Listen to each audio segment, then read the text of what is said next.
Give praise, honor, and esteem to the Most High Yah by way of Yahushua HaMashiach this day. John 5:39.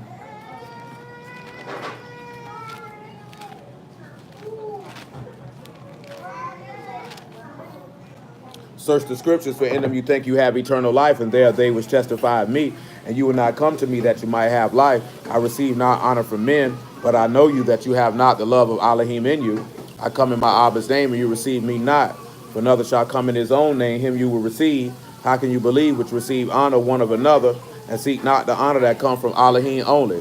Do not think that I will accuse you to Abba. There is one that accused you, even Moses, in whom you trust. For had you believed Moses, you would have believed me, for he wrote of me. But if you believe not his writings, how shall you believe my words? Let's take ourselves over here to the 97th division of Psalms. The 97th division of Psalms. Hey, children. With the exception of Nael, ain't none of y'all got no business talking. Now, you're not going to disrespect the Lord this day. You do it every other day. You're not going to do it today. Because if you want to talk, you can go lay down and go to sleep. That is your choice and that is your option. Be quiet or go to sleep.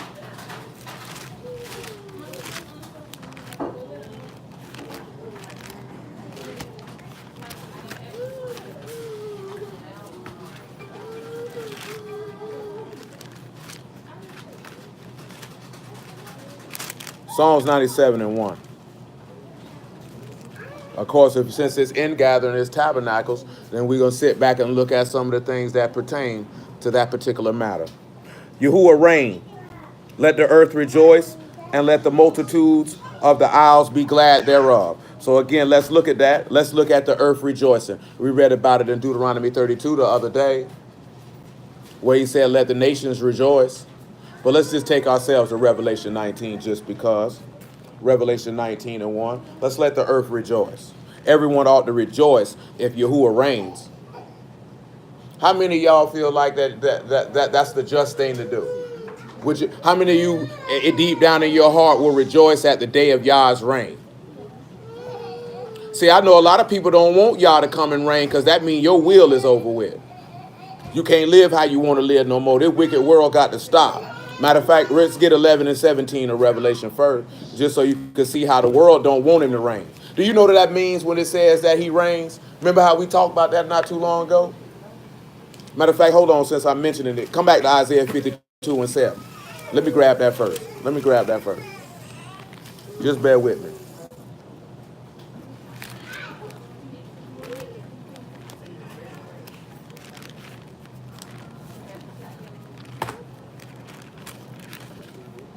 Isaiah 52:7. This is how he speaks it. How beautiful upon the mountains are the feet of him that bring good tidings, that publish shalom, that bring good tidings of good things, that publish salvation, that saith unto Zion, thy Elohim reign. So the reason why this is important, every single solitary time the gospel is preached, then you are proclaiming that the living Elohim reigns and has authority in heaven and earth. Do you know what I'm saying? Now, you know, in Luke chapter 6, verse 46, Hamashiach stated, why do you call me Lord, Lord, Master, Master, and you don't do the things that I say? It is quite impossible for you to say you desire the reign of Elohim and you don't let him reign in your heart right now and he hasn't returned. Because he ought to be sitting on the throne of your heart, truth be told. Come over here to Revelation 11:17. You gotta sit back and consider that. If you want this man to reign, then he should be reigning over you right now. It shouldn't take him coming to sit on no throne for him to reign and exert his authority the way you humble yourself unto it.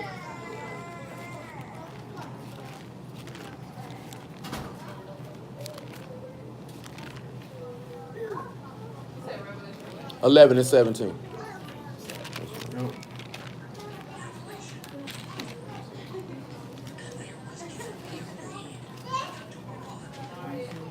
Make it 15. 11 and 15.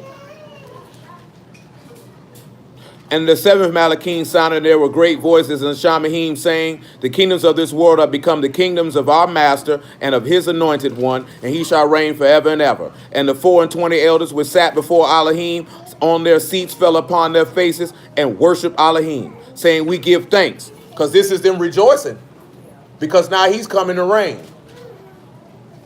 O Yahuwah Elohim Almighty, which art and was and art to come, because thou hast taken to thee great power and hast reigned.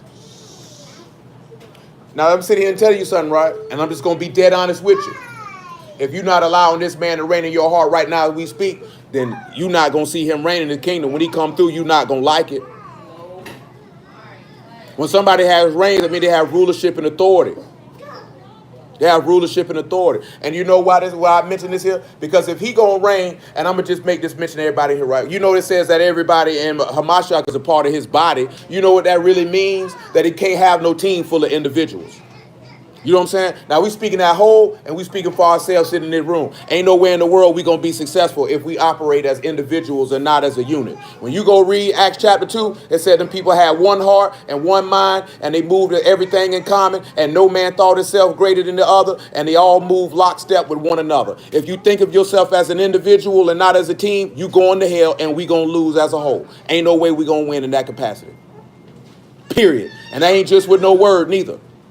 You can't be a part of something and think as an individual. That's how you lose. That's how you lose. Now, if we sit back and say we part of this man's body and we desire his reign, a part of his reign was for all of us to move as a group and as a unit and not as move as individuals. That's not how this works. Let me get that Acts chapter 2 that I mentioned so you can see what I'm talking about.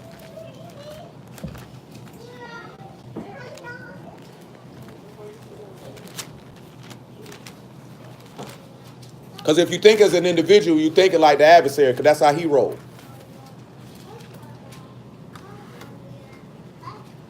Two and 41.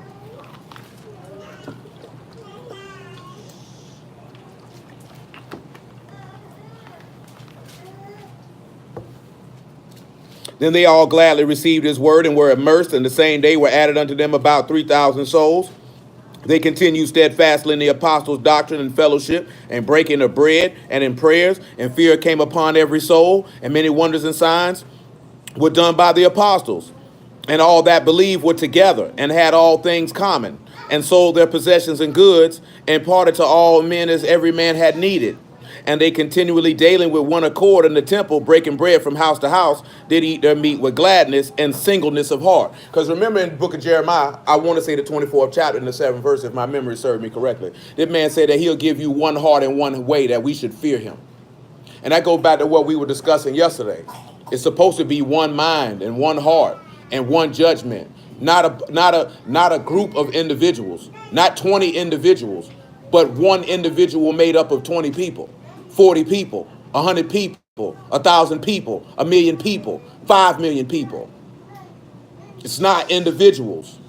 It's one body made up of individuals that walk in unison together. That's a part of his reign. That's what the gospel was about. This is what this man spoke on consistently. Because if you thinking that we not a part of a team and you an individual, you going to hell. Because you're not walking in the gospel nor in the faith of a Mashiach. You're walking in your own lust and desire and pride, and he's going to resist you. Revelation 11.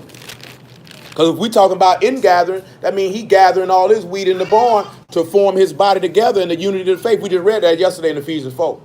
He said, till we all come into the unity of the faith of the Son of Elohim. So that means because we all supposed to be one in this man. Man said ain't no schisms in his body. If it's a schism in the body, then that means, what's the word I'm looking for? That means it's discord. And if it's discord, that's an abomination. Discord can only be moved because individuals are operating as an individual and not as a body. That is not acceptable before Elohim. 11 and 17 again.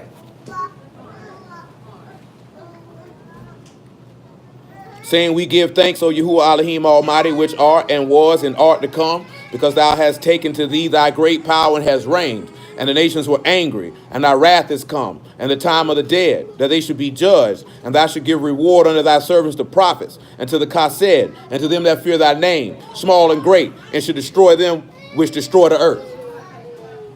So now he coming through the reign. Now we're going to go to Revelation 19, what I mentioned the first time, and see how these people go to rejoice because he's coming to reign.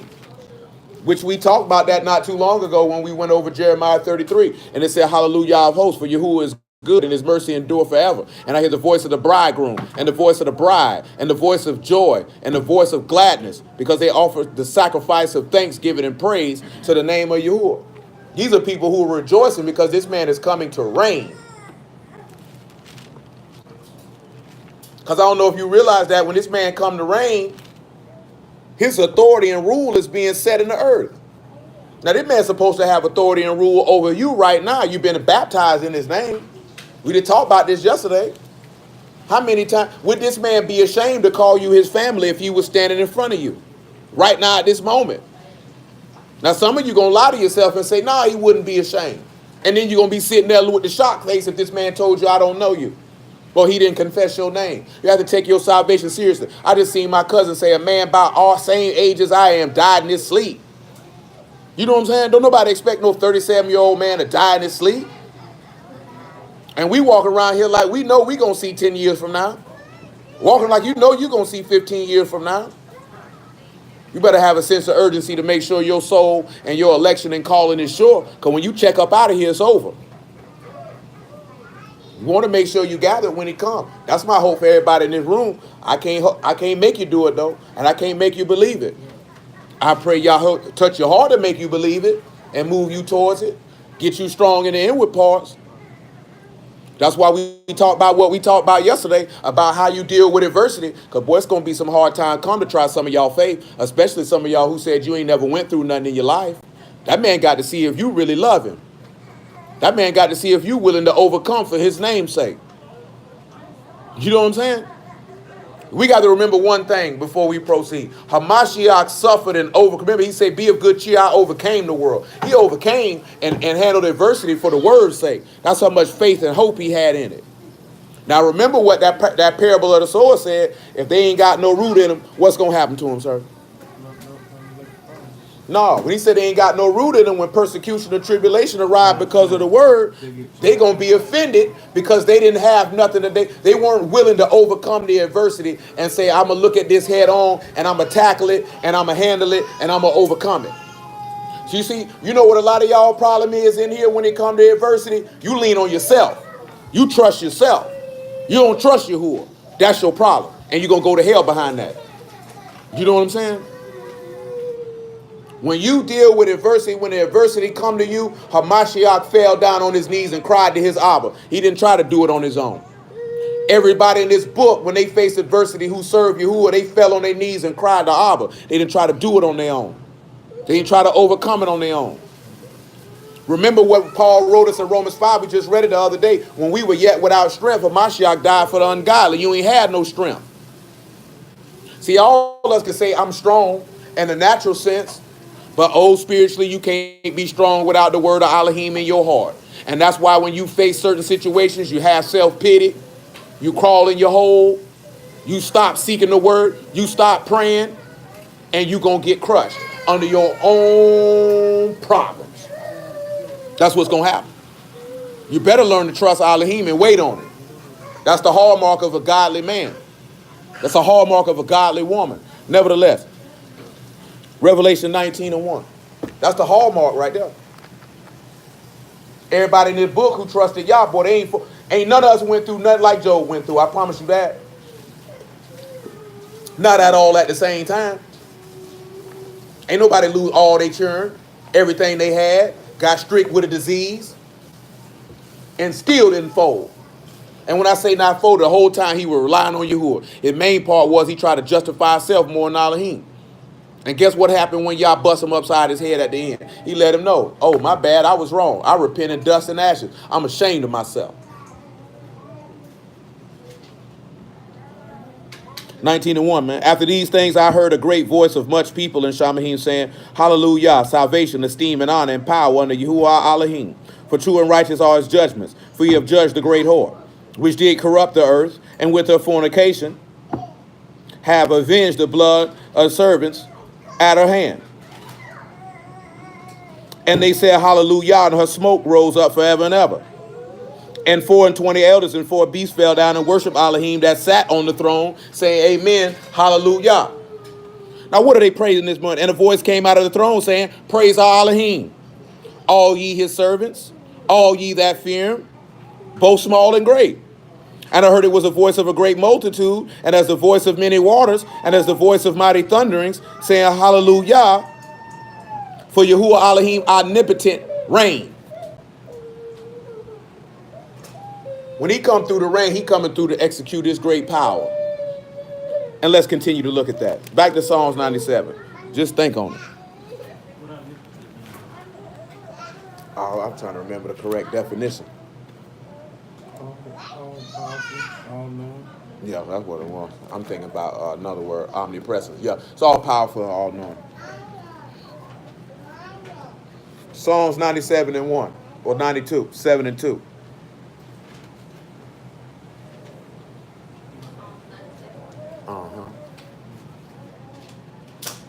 Verse 2. Psalms 97 and 2. Clouds and darkness are round about him. Righteousness and judgment are the habitation of his throne. Now pause. Clouds and darkness being about him. What can this mean? Can anybody tell me what this means? Clouds and darkness are round about him. We'll deal with justice and judgment that being the habitation of his throne in a moment.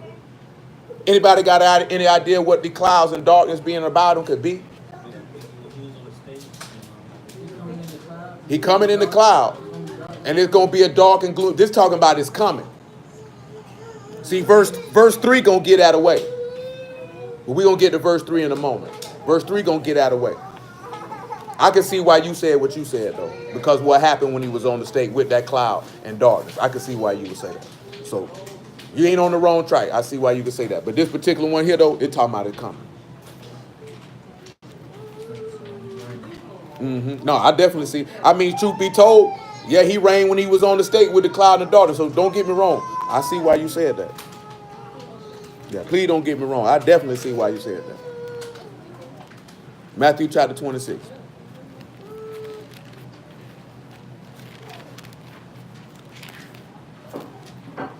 I want you to just go ahead and look at verse 63.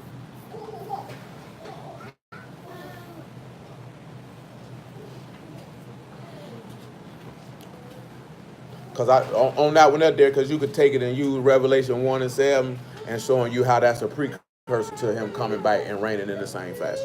So, yeah, I'm with you on that.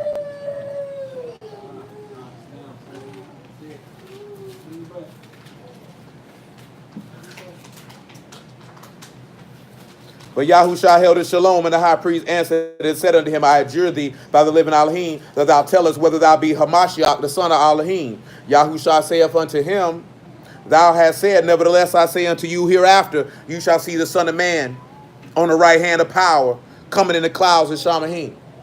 Now, of course, this here, right?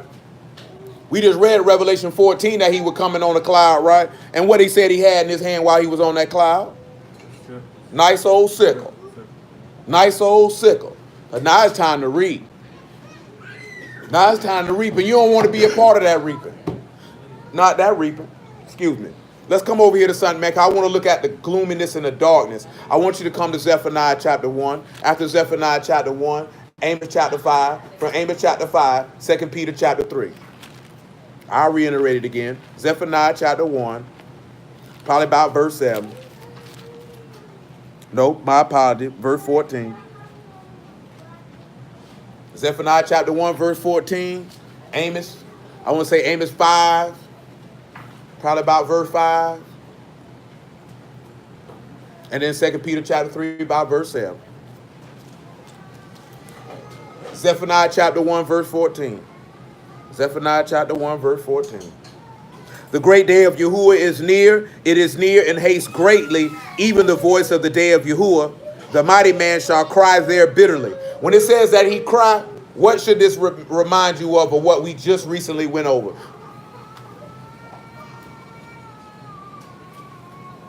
It should remind you of Torah for trumpets, because that is actually a shout or a cry of an alarm. So when you see him saying that he's going to cry there bitterly, he's going to give that shout. Because remember, he said he coming from Shamahim with a what? A great shout. So he coming with a great cry. That's the same thing that we seen when he perished on the stake, correct? He gave out a great cry.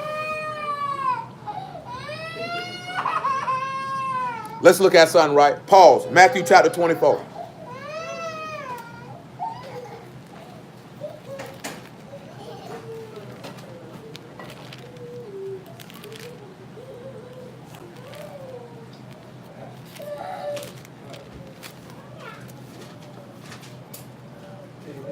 Matthew chapter 24.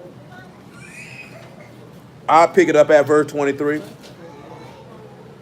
And we picking it up there because I just want to remind you of some things of what he stated. That's all. Then if any man shall say unto you, lo, here is Mashiach, or there, believe it not. Why is he telling you this? Because we know the beast is going to come up and say he Elohim. He going to say he the anointed one. So regardless if somebody say the anointed one is over here or over there, you better not be dumb enough to go for that. That's why we mentioned yesterday, you better hold fast to that word, lest any man take your crown. Don't let nobody tell you any and everything and you cause you to lose your soul. Don't even let these people out here in this world, don't even let your own thoughts convince you to lose your soul. Because some of y'all worst enemy is your own self. You know what I'm saying? Ain't even other people around you.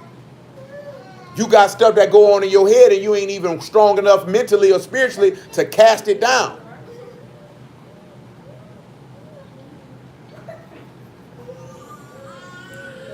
You know, I'm gonna mention this again later on when we get finished. But I realized probably when I got to the 6th grade that my mindset was different than the people I was around. It didn't really come in elementary school.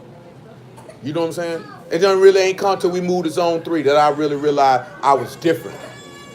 As forth as how I thought. You know what I'm saying? And one of the ways that I was different was I was not easily influenced by the people around me and the things that they wanted to do. I could care less. I didn't care if I was accepted. I didn't care if you liked me. If it was gonna cause me to do something I didn't want to do.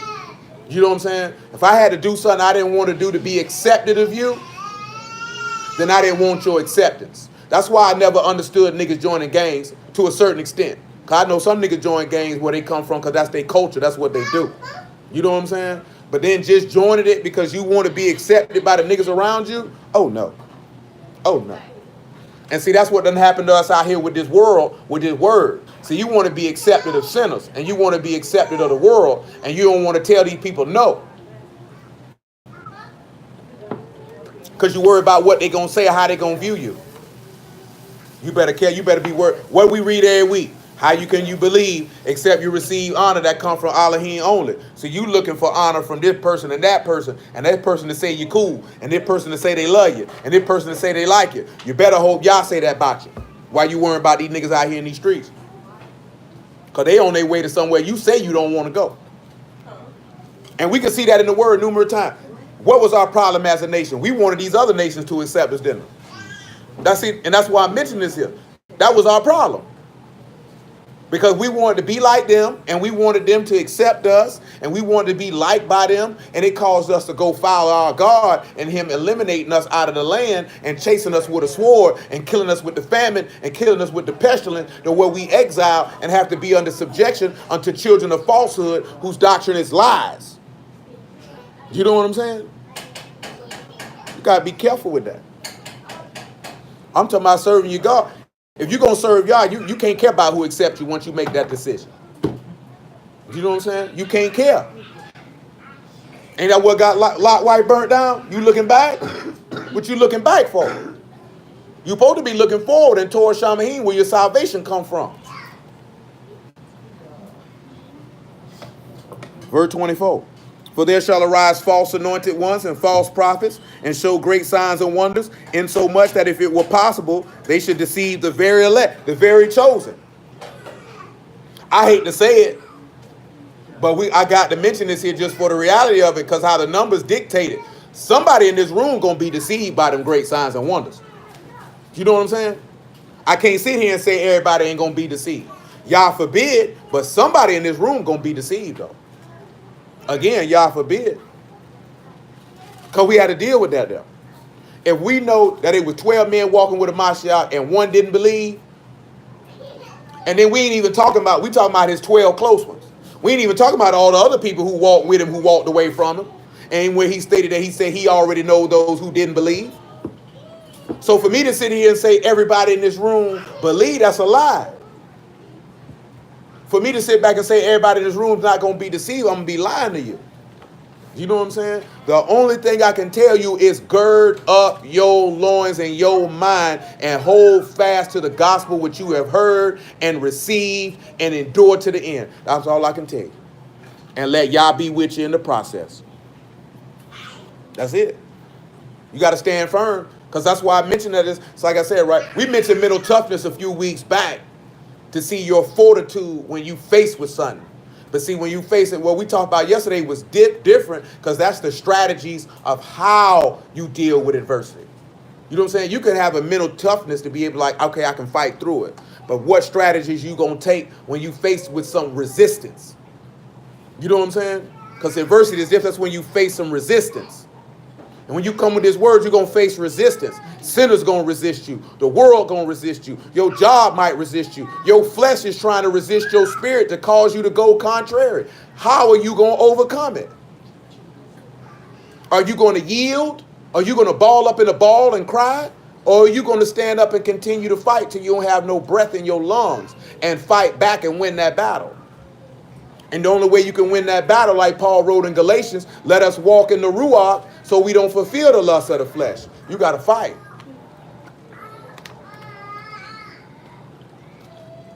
That's why Paul said, I don't fight as one is uncertain. You know what I'm saying? Swing in the air, don't know what he's fighting against. We know what we're fighting against, right? What are we fighting against?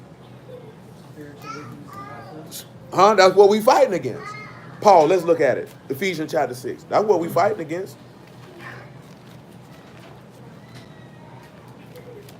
That boy having a long night, ain't he? He took a nap today? He did?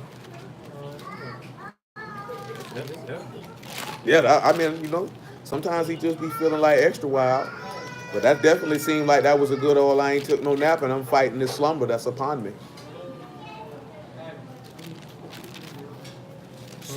6 and 10.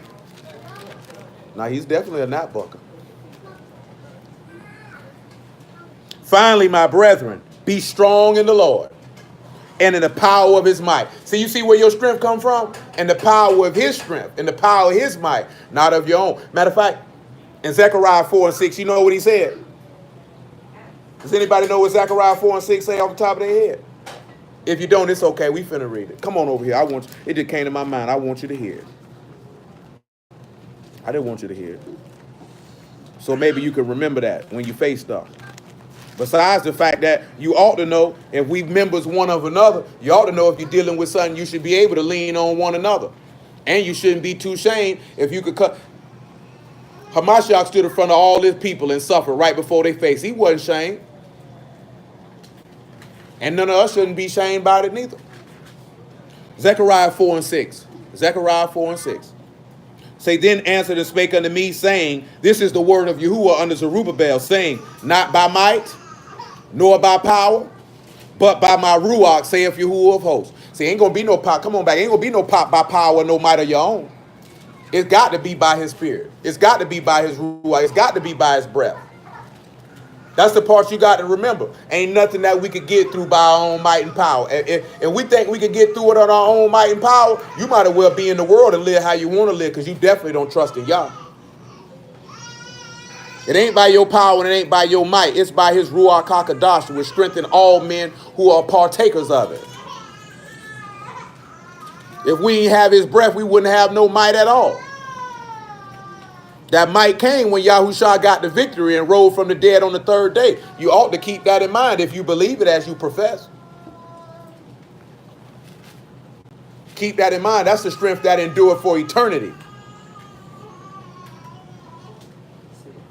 6 and 10 one more time in Ephesians. I just ain't got no vent over here. I'm sweating like a slave.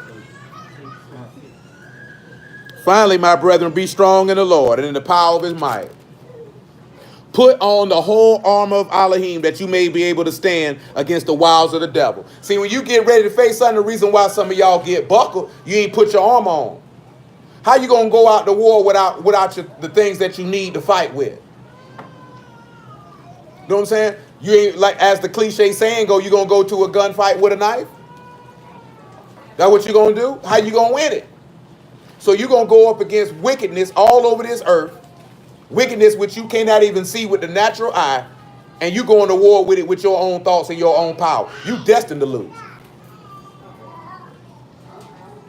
For we wrestle not against flesh and blood, but against principalities, against powers, against the rulers of darkness of this world, and against spiritual wickedness in high places. Wherefore take unto you the armor, whole armor of Elohim, that you may be able to withstand in the evil day, having done all to stand. Stand therefore, having your loins girt about with truth. So when you look at loins, what's your loins, right? That's your abdomen, your stomach. That in the third, you're supposed to have that stomach built with truth. Now, how would you have your loins girded with truth? Now, you can look at being girded as putting on a belt, right? So you supposed to have that word girded about your loins. You supposed to have the truth. You supposed to have that amount. You supposed to have that faithfulness girded about your loins. That's what you supposed to have holding you up. Because what is a girdle for, to gird your loins up? That's a belt, right? Hold your pants up, right? What else going to support you and hold you up but the faith? He say having on the breastplate of righteousness. So your shield over your heart is your faith in Elohim. And your feet should be shod with the preparation of the Basar of Shalom. So your feet should be moving according to the good news of peace. What we read in Isaiah 52 and 7, the good tidings. That's how you should be walking and living your life. Remember what Proverbs say, I tell it to you quite regularly. Don't let nobody move you to the right hand, to the left hand, but keep yourself straight on that narrow path. Because what he said, broad is the way, right? Straight is the gate. If your feet are not shod with that gospel of peace, you destined to lose. That means that's just what we were talking about yesterday. You're not letting this man direct your pathway. You're trying to direct yourself.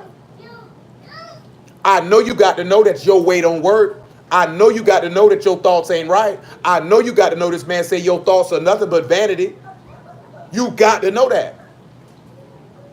How in the world can the creation say it's smarter than the person who created it? How can we say we smarter than the man who we seek knowledge, wisdom, and understanding from? Who we seek counsel from?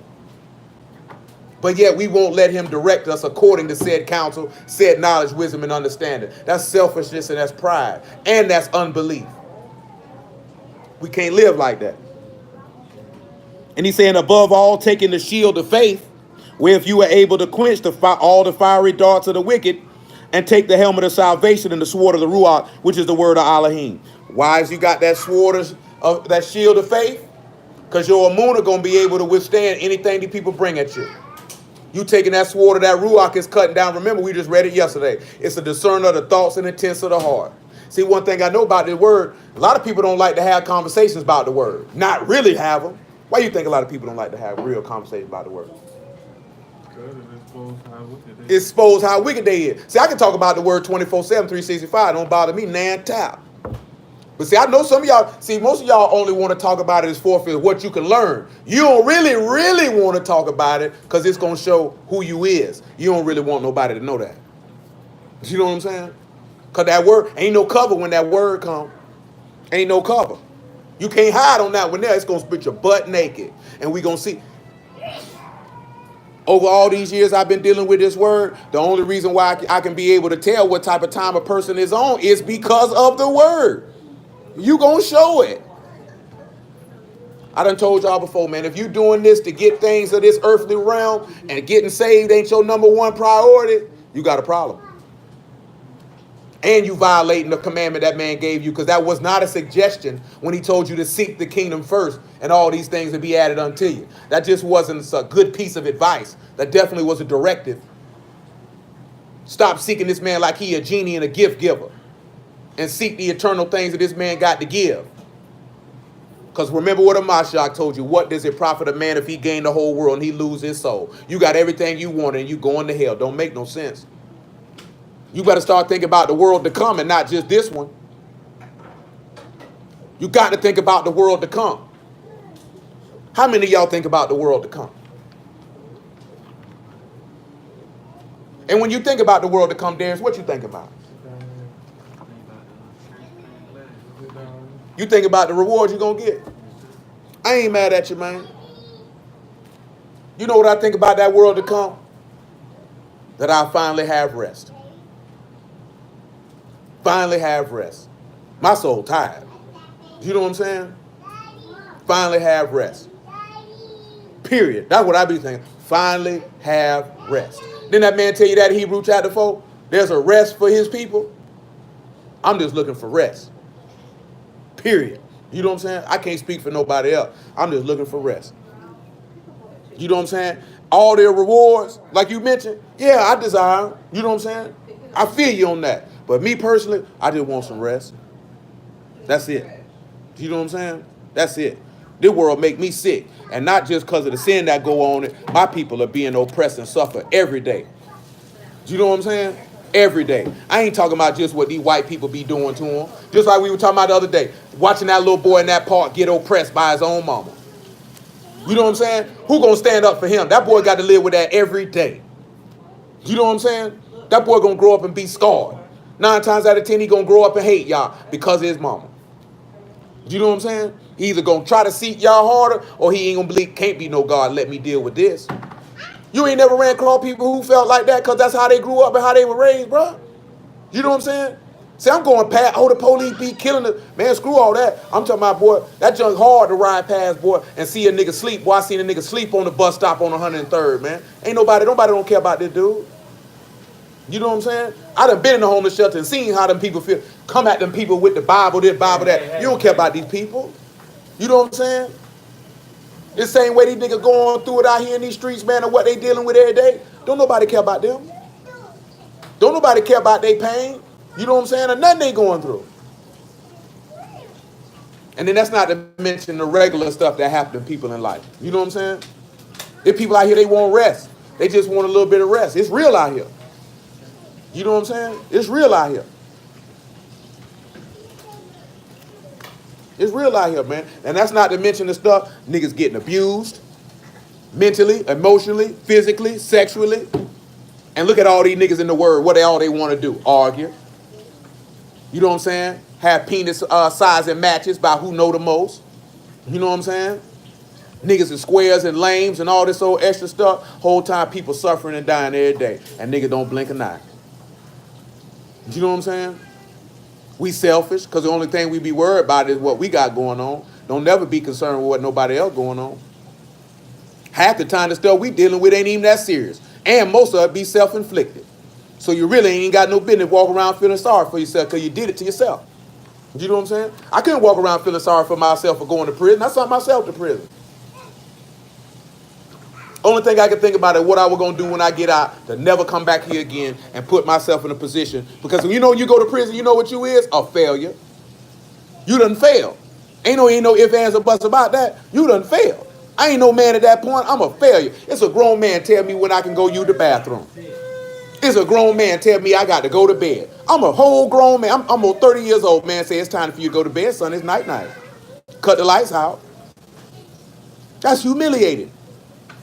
Niggas love it, though. You know what I'm saying? Now we turn around and we in the world and we living by the flesh. And guess what you is? You a failure. Because you letting Satan dictate your behavior. You letting Satan tell you what to do and you follow. Can't live like that, man. We got to want more. You got to want more for yourself than that. Everything should be godly. Your thoughts should be godly. Your actions should be godly. Your friends should be godly. Your spouse should be godly. And if you ain't godly, sit your monkey behind down and get yourself godly before you've been done ruin somebody else's life.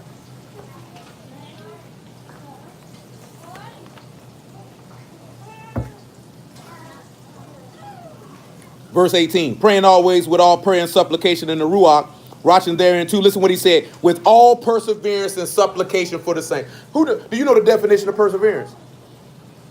You ain't got to give me the exact, Webster. Overcome. So you're supposed to pray that all the sanctified ones overcome and make supplication that they can overcome. That is one of the reasons why I told you that I mentioned everybody by name that sit in this room. You know what I'm talking about? That you can overcome. And you're supposed to persevere on your own. Because the reason why I mentioned this here, that's why I mentioned that y'all yesterday. Like, I have to look at, I failed in the adversity of choosing to sell dope because I ain't persevered through the situation. Even though it's not the easy way out, even though it's actually harder. Perseverance is strength and fortitude. You know what I'm talking about? See, if you're faced with a difficult situation and you can't persevere through it, you're weak. Then now you're going to have to do something about that. See, I know something about a man. See, a man don't want to tell nobody he weak. Because he feel like a nigga going to exploit him or he going to be shamed. But boy, if you know you spiritually weak, I ain't talking about mentally and emotionally weak. But if you know you spiritually weak, well, you better open your mouth. What did he tell Peter to do when he got converted? What did the Mashiach say about Peter when he said, when you are converted, what he told him to go do?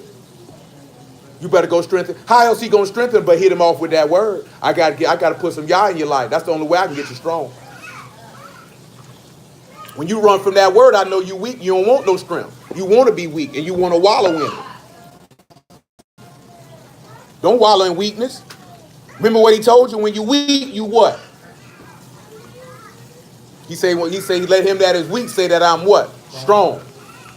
So when you get weak, lean on his might. You understand what I'm saying?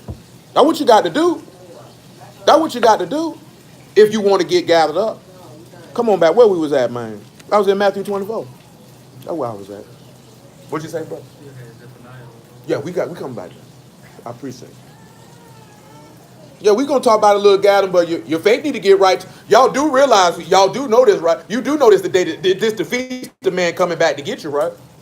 How many people weak in faith you think he picking up? How many self-willed, self-strength people you think he picking up? Not now.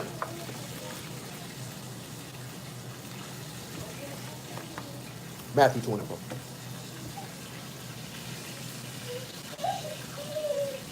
We in 24 and 24. Or 25, actually. Behold, I told you before. Wherefore, if they shall say unto you, behold, he is in the desert, go not forth. Behold, he's in the secret chamber, believe it not. For as the lightning come out of the east and shine unto the west, so shall also the coming of the Son of Man be. Oh, they frying chicken? That sucks. For wheresoever the carcass is, there will the eagles be gathered together. Immediately after the tribulation of those days, the sun shall be what? Darkened. The moon shall not give her light. And the stars shall fall from Shamahim, and the powers of Shamahim shall be shaken. And then shall appear the sign of the Son of Man in Shamahim, and then shall all the tribes of the earth mourn, and they shall see the Son of Man coming in the clouds of Shamahim with great power and esteem. So he got to make it go dark. Who remembers why he got to make it go dark? Because of Genesis. He got to recreate creation, right? He got to make it like it was in the beginning because the earth was out form in darkness. And now he got to say, let there be light. Come on back to Zephaniah.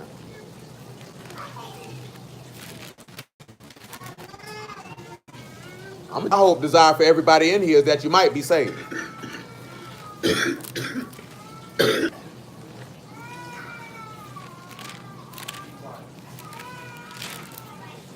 Zephaniah 1 and 15.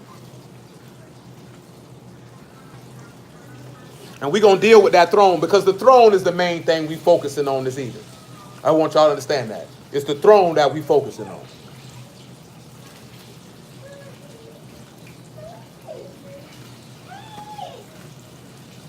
The great day of Yahuwah is near. It is near and haste greatly. Even the voice of day of Yahuwah, the mighty man shall cry there bitterly. That day is a day of wrath, a day of trouble and distress, a day of wasteness and desolation, a day of darkness and gloominess, a day of clouds and thick darkness.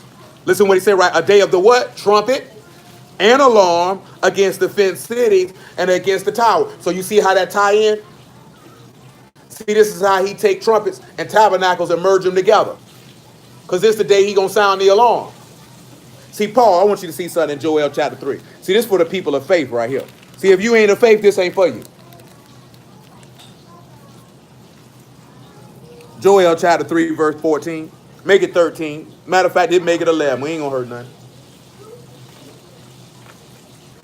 See, we ain't just talking about the wrath. See, I like to talk about the end because the end talking about when he come back and he sit upon his throne and the people who served him get their reward.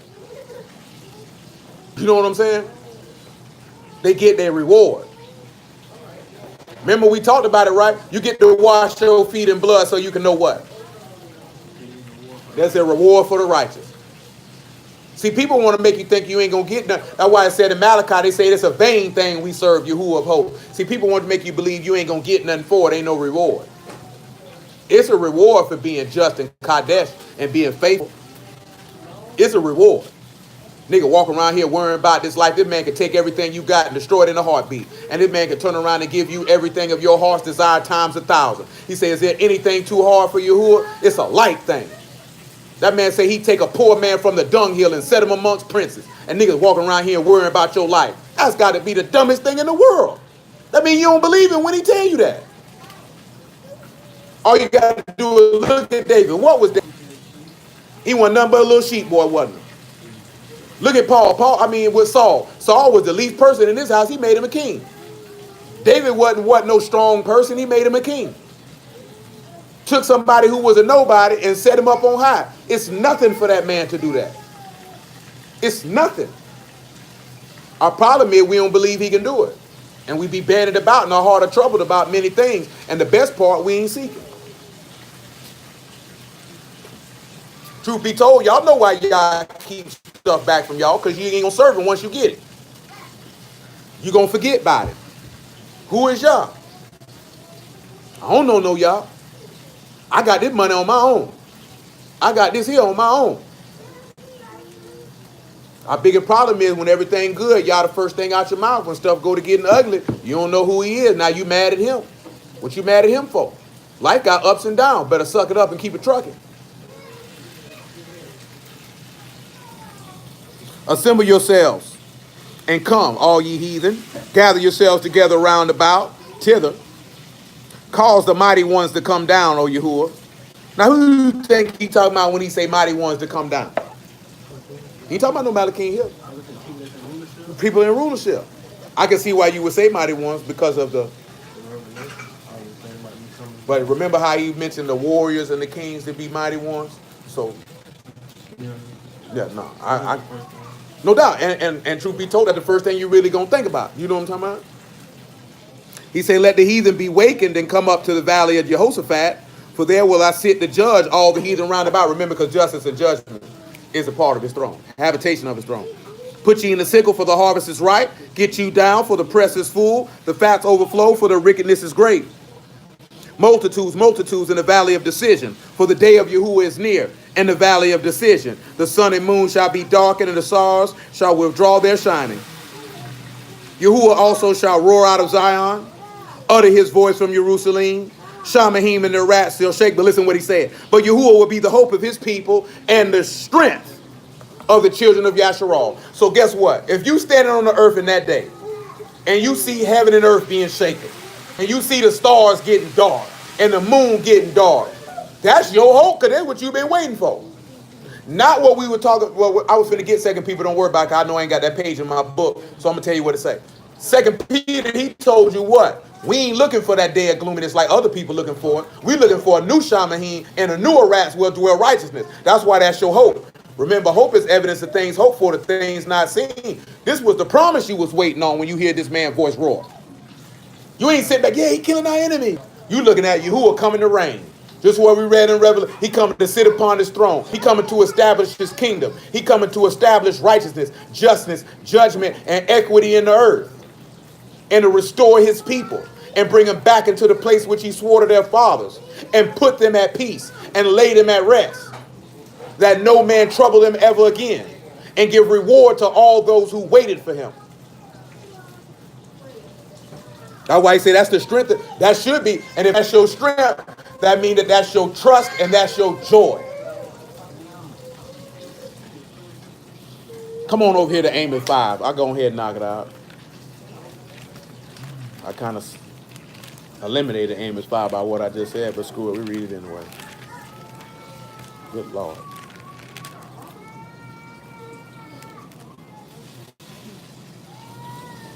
Amos 5 and 18.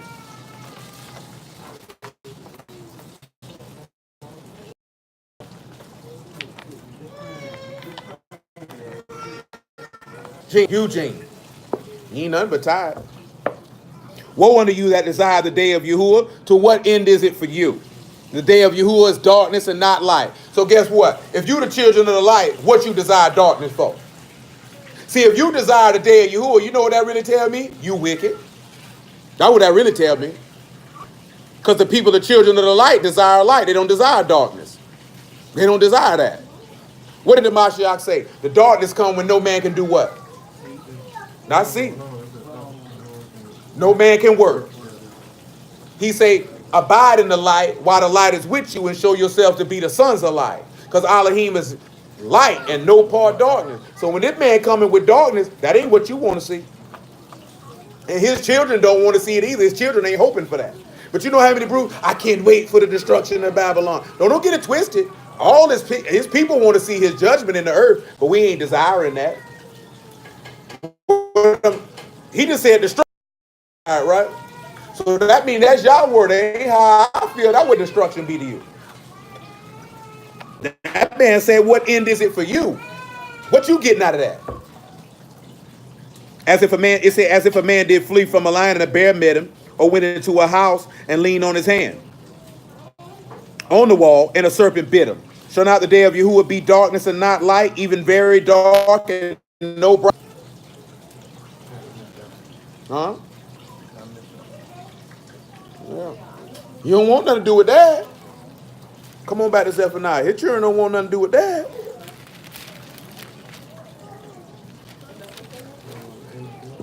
(5 and 18).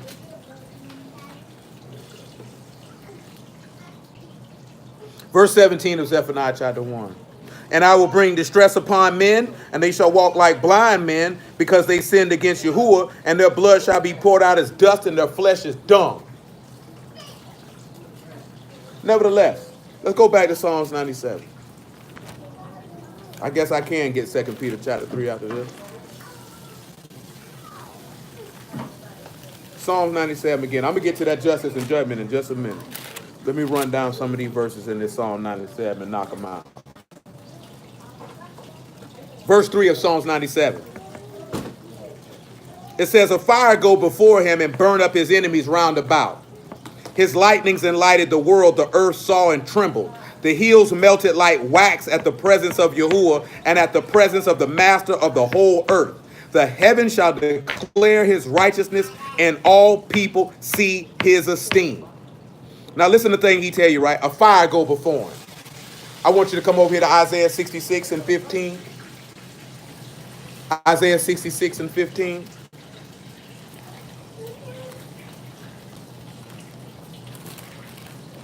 After that, Isaiah chapter 11.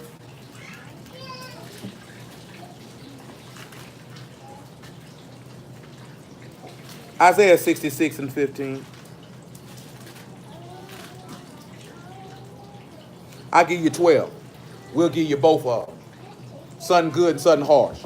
Isaiah 66 and 12. But thus saith Yahuwah, behold, I will extend shalom to her like a river, the esteem of the goyim like a flowing stream. Then shall you suck, and you shall be borne upon her sides, and be dandled upon her knees. One who comfort, so what I comfort you, you shall be comforted in Jerusalem. That means I'm going to give you rest. Remember what he said about there be what? Let me ask you a question. How many of y'all souls mourn and hearts mourn because your people are separated from their God and from their heritage? When I say heritage, I mean their inheritance. You know what I'm saying? See, I know if you don't have that type of thought, ain't no way in the world you want no rest from y'all, you want no comfort for y'all. If your heart don't hurt that you separated from him, that your heart don't hurt that your people separated from him and separated from where we dwell. I told you before, and God forbid, but somebody in this room gonna be the same way. But when it's time to leave here, you niggas gonna be like, boy, with cucumbers, leeks, and melons in Egypt. You ain't gonna want to leave. What's the main reason why you think the people wanted to go back to Egypt, Will? What you think the main reason why they wanted to go back?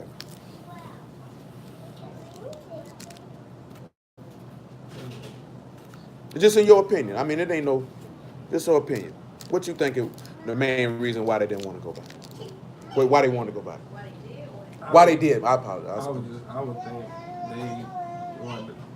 You asking why they wanted to go back? Yeah, like why did they want to go back to Egypt? In your opinion, why you felt like they wanted to go back? They really weren't tired of how they were living. They wasn't tired. They enjoyed it. Yeah. They love sin. Love oppression. Man, I done told you this before. One thing I done noticed about black people, That's why I told y'all this yesterday, right? So many people being used and abused that when somebody actually love them and care about them, they don't believe it. You know what I'm saying? Then when I look at that I done noticed in my travels, and this ain't 100% fact, niggas like when you treat them like doo-doo. When you treat a nigga harsh and you treat a nigga bad, niggas love it. You treat him like a human being, you show him some love, nigga don't even want it. Nigga don't even want it. Guess what? You said these people was oppressing you and beating you, and y'all came through and showed you mad love, and you said, I want to go back. I want to go back. Of course, we know the number one reason why they wanted to go back, because they didn't believe. And you know what? Also, another reason why they wanted to go back, because when they were faced with adversity, they decided not to try to overcome it. Do y'all remember what he said in Deuteronomy chapter 8? He said, I brought you in this wilderness to try you, to see if you loved me or not.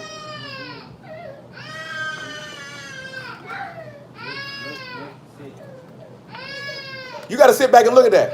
That's the number one thing I really want you to look. If you go back and examine, every time the children of Yasharal faced an adverse situation, they folded. And they wanted to go back.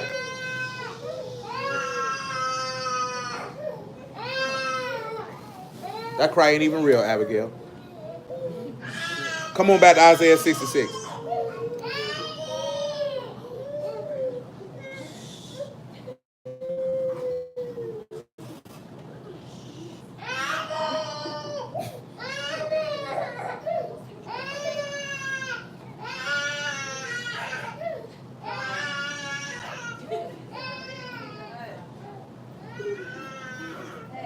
Isaiah 66 and 13 again. Listen to what he said after this. Well, I want to read 13 again. As one whom his mother comfort, so will I comfort you. Can some of y'all remember when your mother comforted you? I'm sorry to hear that. I'm sorry to hear that. Numerous times. Numerous times. No, I'm talking about you literally, your mother giving you some comfort. My mama comforted me many a day in my childhood. I can't sit here and tell that lie. That's good. You look like you got comforted. I did. Yeah, I mean, but shoot, I deserved it, but shoot. My mama comforted me. My auntie comforted me. Shoot. My grandma comforted me for the little time she was here. Feels good to be comforted, huh? Absolutely. Now, as an adult, did any of them women I fooled with comfort me? Absolutely not, except for one. She comforted you? Consistently. You know what I'm saying? Matter of fact, her part of the word was, you got to make sure, because she said, if they don't, I'm going to kill them. I said, well, good grief then. I don't want you to go to prison. You know what I'm saying? But those of you who was comforted by your mother, did your grandma comfort you? My grandma comforted me. You made me feel real good. Because I want you to harken back to the thought of when your mama comforted you and how you felt. Usually you felt what? Loved, protected. Do you know what I'm saying? That's why he compared it to that. That's why he comparing it to that. I'm going to read it again. As one whom his mother comfort, so will I comfort you when you shall be comforted in Jerusalem. Listen to what he said in verse 14. And when you see this, your heart shall rejoice, and your bones shall flourish like a herb. And the hand of Yahuwah shall be known to his service. But look what the next thing he say, in his indignation towards his enemies. So so he's giving you a balance here of what's going on, for lack of a better term. He's telling you, when I grab mine, I'm a comforter. And my hand of comfort and my hand of love going to be known to my people. But my wrath going to be upside my enemy's head. Because when this man coming back, he coming to bring comfort and wrath in the same breath. He coming to bring salvation and damnation in the same breath. He coming to bring peace and war in the same breath. Verse 15, for behold, Yahuwah will come with fire and with chariots like a whirlwind, to render his anger with fury and his rebuke with flames of fire. For by fire and by his sword will Yahuwah plead with all flesh, and the slain of Yahuwah shall be many. You know what he mean when he say he coming to plead, right? I'm coming to judge, man. I'm coming to judge. Now, of course, judgment and that Psalms 97, and this is the same things in Psalms 89 and 14 that we read yesterday. Justice and judgment being the habitation of his throne. You know what that is, right? That's the mishpat. So we know we got mean, pay, and what that was, tet. That man coming to let you know. I'm surrounded and storing this word of this ruach because I'm coming to correct you. Mishpat. I'm trying to remember. I can't remember. Yeah, that's what I missed. I missed the Sean. He coming to consume, right? He coming to consume your sin. You see how he coming with that sword? He coming to consume. But now we want to look at justice for a moment. Justice is sadak. It literally means to have a just weight and measure, and justice and rightness. And we have a sod, a dollar, and a kuf. And what we see is this is the way to the entrance of life. This is how you get to the door of life. This is how you get directed to it. But I want you to come and look at something in Deuteronomy 24 real quick. Because if justice and judgment is the way of is in the habitation of his throne, that means that Yahushua got a just weight and a just balance. And that's Deuteronomy 25, not 24. My apologies. That's Deuteronomy 25. It's Deuteronomy 25 and 13.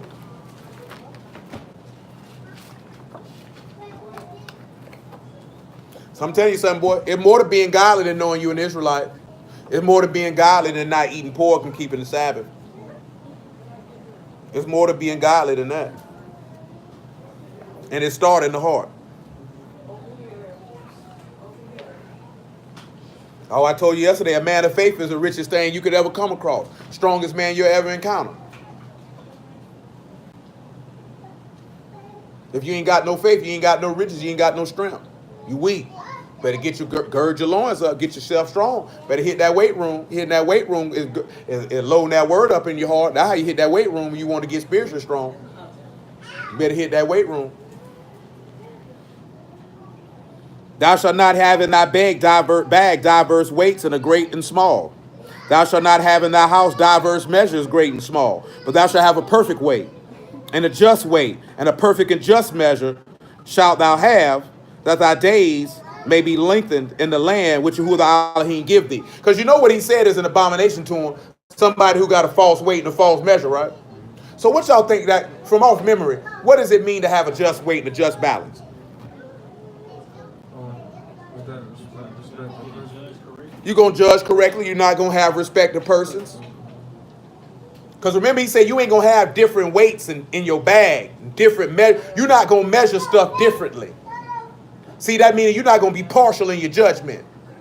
So every time, so when he say justice and judgment are habitation in his throne, that means it's a just weight and a just balance. That means it's righteousness and judgment in his throne. That man going to tell you what's right, he going to tell you what's wrong, and he going to render it exactly according to your works. Not according to who you are, not according to how much he like you, because guess what? He showed a just weight and a just measure when he judged Moses, didn't he? I told you to speak to the rock, not hit it. You can't get in here, cuz.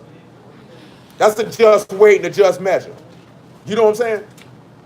See, a lot of people sit back and look at this here. They say, oh, he showed favoritism. Not if you're wrong. Not if you're wrong. You're going to get straight like anybody else. But don't get mad, because guess what, right? Favor is favor. See, I don't know why niggas get mad about that, though. Y'all can love who you want to love, however you want to love them, and he can love who. It don't matter. Because at the end of the day, it's his prerogative. Then we did read that the other day. He said, I show mercy on who I want to show mercy on. What's the difference between Jacob and Esau? Why he loved Jacob more than Esau? Because I wanted to, nigga, that's why. Ain't that what he basically said? That's tough. It is tough, but guess what? It's reality. Because if you go out here in the world, it's people who get more favor and get treated better than other people. Period. And that's that person's prerogative. And if that hurts your feelings, you need to check yourself. You know what I'm saying? How you going to tell somebody what they going to do with their stuff? But I feel like that's what people feel like that people unjust. And you know why? And that's why Paul said, who art thou to reply us against Elohim, old man? How can the thing formed speak against him that formed thee? Sit your raggedy behind down somewhere, nigga. You know what I'm talking about? I created all. Hold on, right? Isaiah 46, that man say, I made my word to bring forth my good pleasure and it accomplished everything I sent it for. How you going to tell this man how he going to accomplish his plan? You ain't nothing but a cog in the plan. You know why niggas think like that? Because you think you greater than the plan.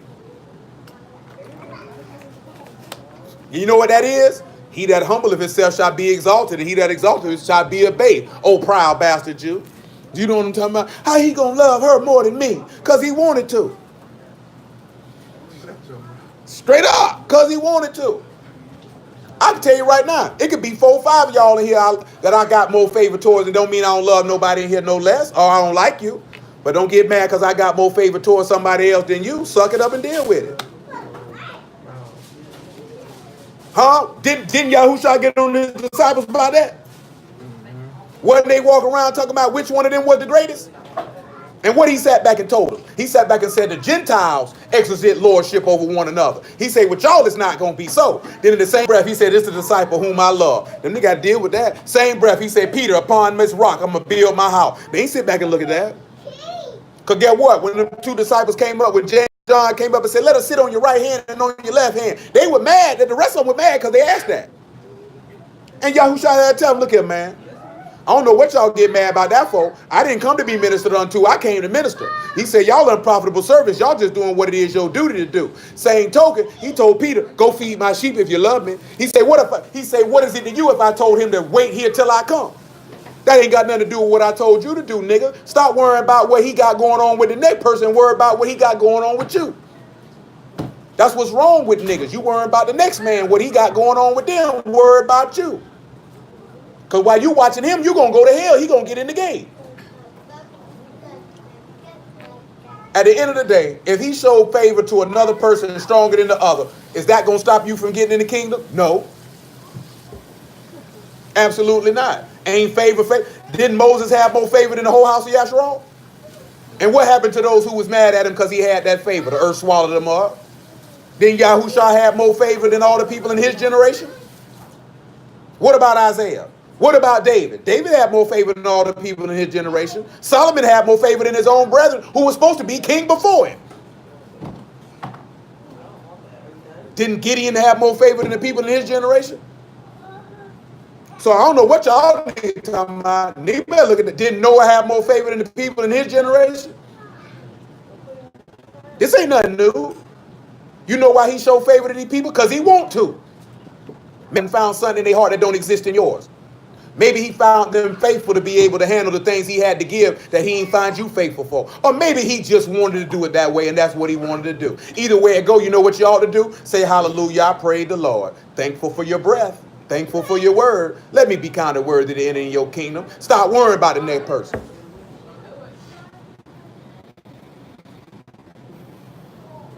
Now when we look at the word habitation, it's makom. And it means a fixed or an established place. What's the fixed and established place of Yahuwah? Jerusalem. That's the place he established. That's the place he placed his name at. When we deal with that, that's Meen, Kuf, U, and Nun. And you know what that is? That's the work of the blood. That's the work of blood securing eternal life. So let's take ourselves to Revelation 13 and 8. We're going to get the throne in a minute.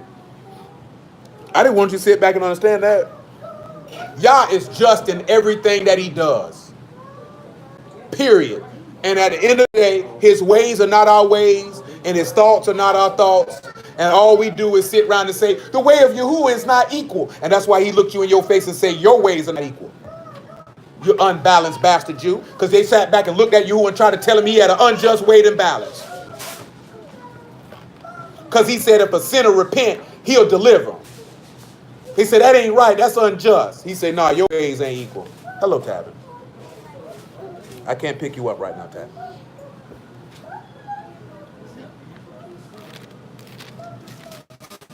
Oh, I'll go on that. While we're going at that. Revelation 13.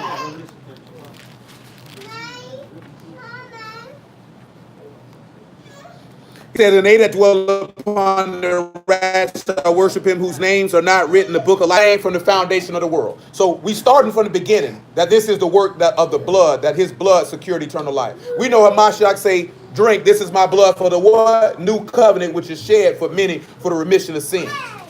Because blood is for the what? Leviticus 17.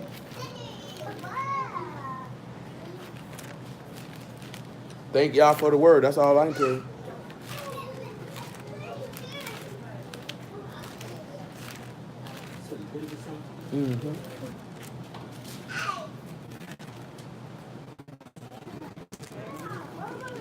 9, I surmise. You said Leviticus?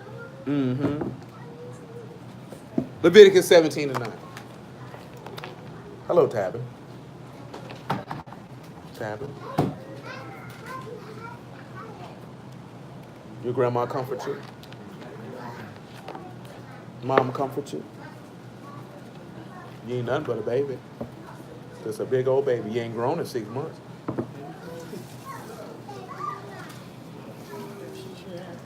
Leviticus 17:8.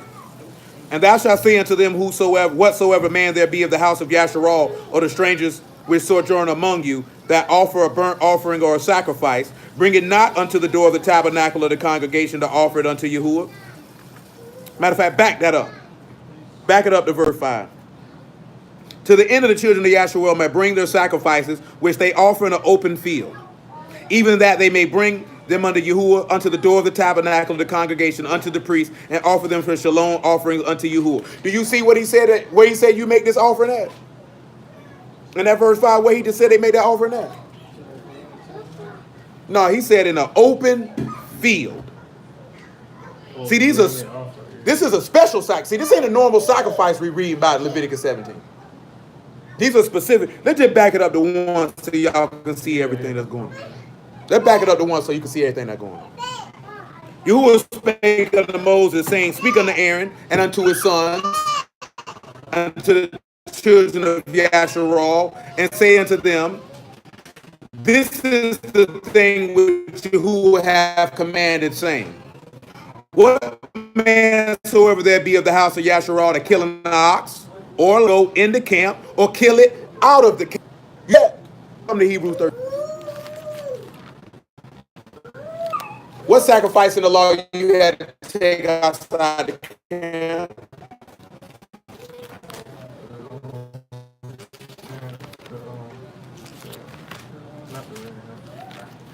Yeah, you had to take the red. You had to take that outside the camp too.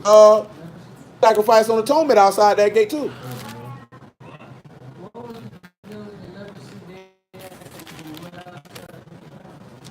Oh no, they had to take their butt up out of that camp till they were clean. Yeah, they had to go out there. Because we don't want nobody else to get it. Contrary to popular belief, you could catch another nigga leprosy. That's one clean. Nigga touch that, I might. Leprosy is a skin disease. Yeah, like little like. Yeah, but that ain't leprosy. You know what niggas used to call?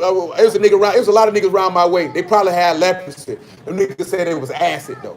They said that was because I drank too many souls. You knew niggas whose skin was blotchy like that, and they talking about I got. Because that's what around my way when I was young, they be like, that nigga got acid, boy. Nigga skin be real blotchy, have spots in it. You know what I'm talking about? No, I did say that. It could have been. No, I said it could have been. Because who knows? They said they were acid. That's what nigga would tell them. Nigga. It does clear up. That's what I'm going to say. The niggas done did clear up. But leprosy clear up too. You know? Start looking. Not white, this thing Caucasian, but your skin turned white.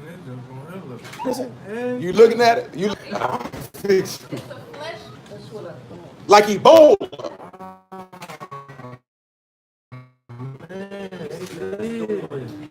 Let me see. Oh, well, then leprosy wasn't nothing but the Ebola virus. They around here talking about that's Ebola. These niggas had leprosy.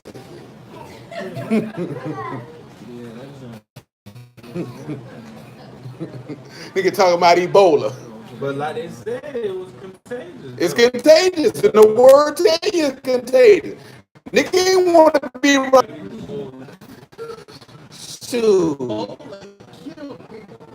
Shoot, leprosy kill nigga too. Looking like that, I want to be dead. Miriam it for running them off against Moses. Woo woo! It tell you that in the law. You know somebody got leprosy and they got big old lump on it. Little lumpy.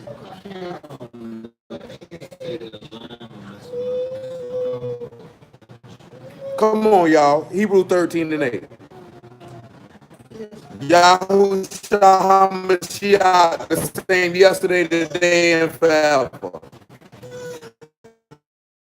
Be not carried about with diverse and strange doctrines, for it is a good thing that the heart be established with grace and not with meats, which have not profited them that have by his own blood suffered without the gate. Forth there unto him without the gate his apostles. He said, they're not of the world because I am not of the world. So if you're not of the world, you're supposed to go outside the camp, which is why I mentioned it. Why you worried about getting accepted by niggas in the camp when your leader went out the camp because he had no desire to be accepted of them. You know what I'm saying?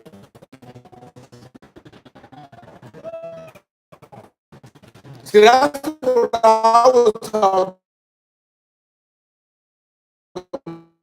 about. Is like this here, like if you say you serve Yahuwah, you shouldn't care who like you or who accepts you as long as his people accept you and he accepts you. How that one locked with the field where we all, that's my homeboy. This up, man. Get that wicked nigga from around me. Nigga, I don't want to hear nothing about you hitting hoes, smoking weed, telling around none of that. I'd rather be alone than sit around that every day.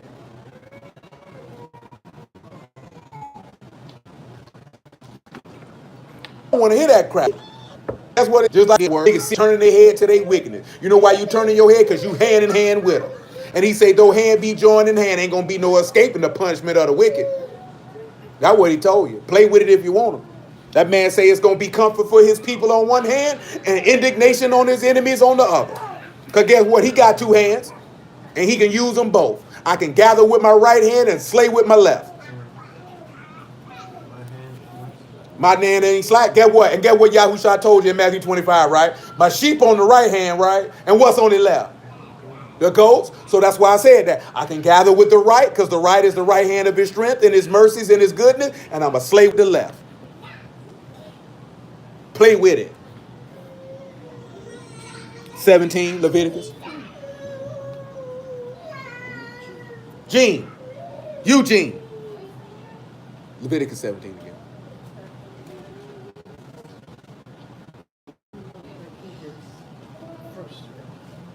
Yeah, and they say they keep abandoning me and running away and fleeing from me and not giving me fruit snacks and juice.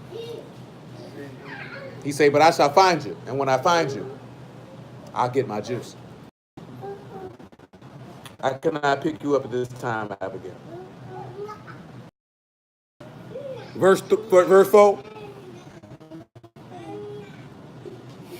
And bring it not unto the congregation to offer an offering unto Yahuwah before the tabernacle of Yahuwah. Blood shall be imputed unto that man. He have shed blood, and that man shall be cut off from among his people. Now you see why Yahushua got killed where he got killed at. Because they took him away from the temple, didn't they? Put him in front of that temple. Guess what would have happened to him? That blood would have been on his own head, now wouldn't it? That man follow his law to the T. That's why he gonna knock anybody out who don't follow. Because he followed his law to the T. He said to the end that the children of Yasharal bring their sacrifices, which they offer in the open field. Now you see how I go back to the open field. Because where did they take Yahushua to? An open field. That's where they sacrificed him at.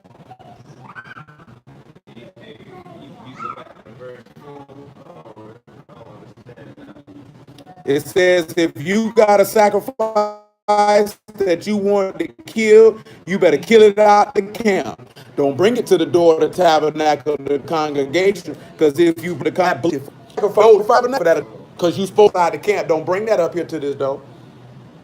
This is why Yahushua was sacrificed in an open field and he went outside the camp. Don't bring this up here to the door.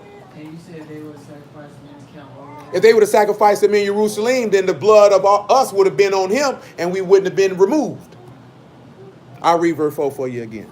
I'll read verse 3 again. Because remember, what did we read in Hebrews 13? It said, take it outside the what? The camp. Said Yahushua suffered outside the what? The camp. He told us to go outside the camp and do what? Suffer with him and bear his what? His reproach. Meaning his shame. That's why you ain't supposed to be ashamed of the gospel of Yahushua and his afflictions and sufferings. And you're supposed to count it as an esteemed and great thing to be suffering for his name. But these niggas don't want to suffer for his name. But you'll suffer for sin and suffer for the world, but you won't suffer for Yahushua. Now, what type of unjust weight and balance is that?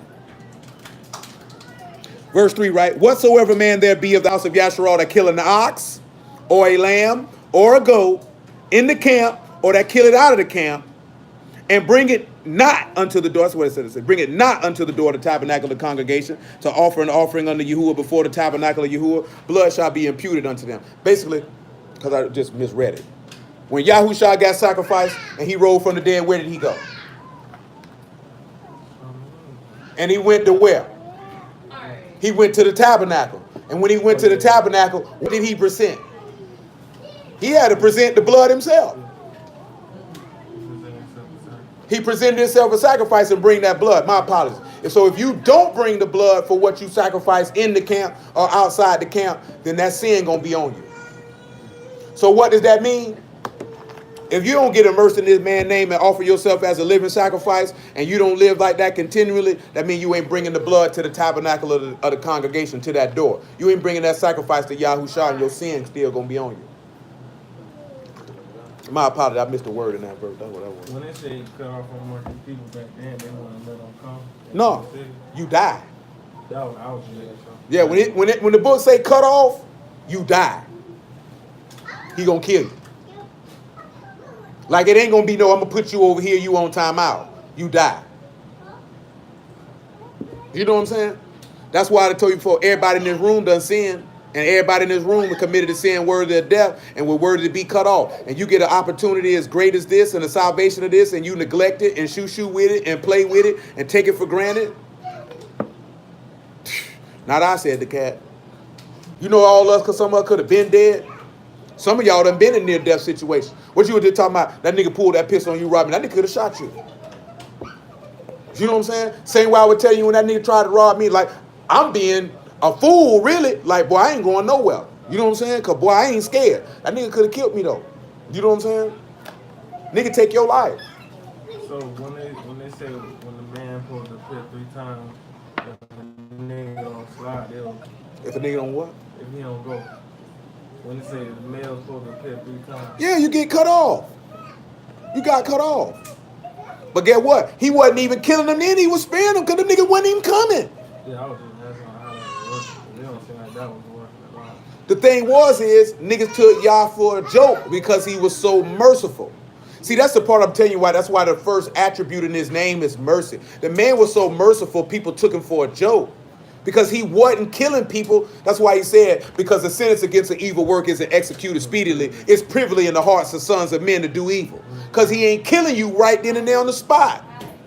So you feel like you could do it again and again and again and again. Because we was not coming up. You remember what it said in Nehemiah? They said, boy, ain't been a piece of tabernacle like this here since such and such. When they kept that Passover during Hezekiah time, they said, boy, I think it said in my memory served me correctly. It said it wasn't a time like this since the time of Joshua. You know how long that was between Joshua and Hezekiah? Talking about niggas ain't keeping no Passover? And guess what we do with these feasts? Complain, mad because you feel like it's inconvenience in your life? Nigga, screw your life. If you ain't got Yahushua, you ain't got no life. You got to look at it like this here, man. If you ain't got the Mashiach, what life do you really have? You ain't got no life. You living, but you ain't alive. Ain't that what he said? Shoot, better be alive on Elohim and dead to the world. Verse 5 though. To the end the children of Yasharal shall bring their sacrifices, which they offer in the open field, even they may bring them unto the door of the tabernacle of the congregation, unto the priest, and offer them for shalom offerings unto Yahuwah. So when Yahushua went in that tabernacle, that was his shalom offering unto Yahuwah, that we could be at peace with him. Because Yahushua is your shalom. So that there could be peace between you and Elohim.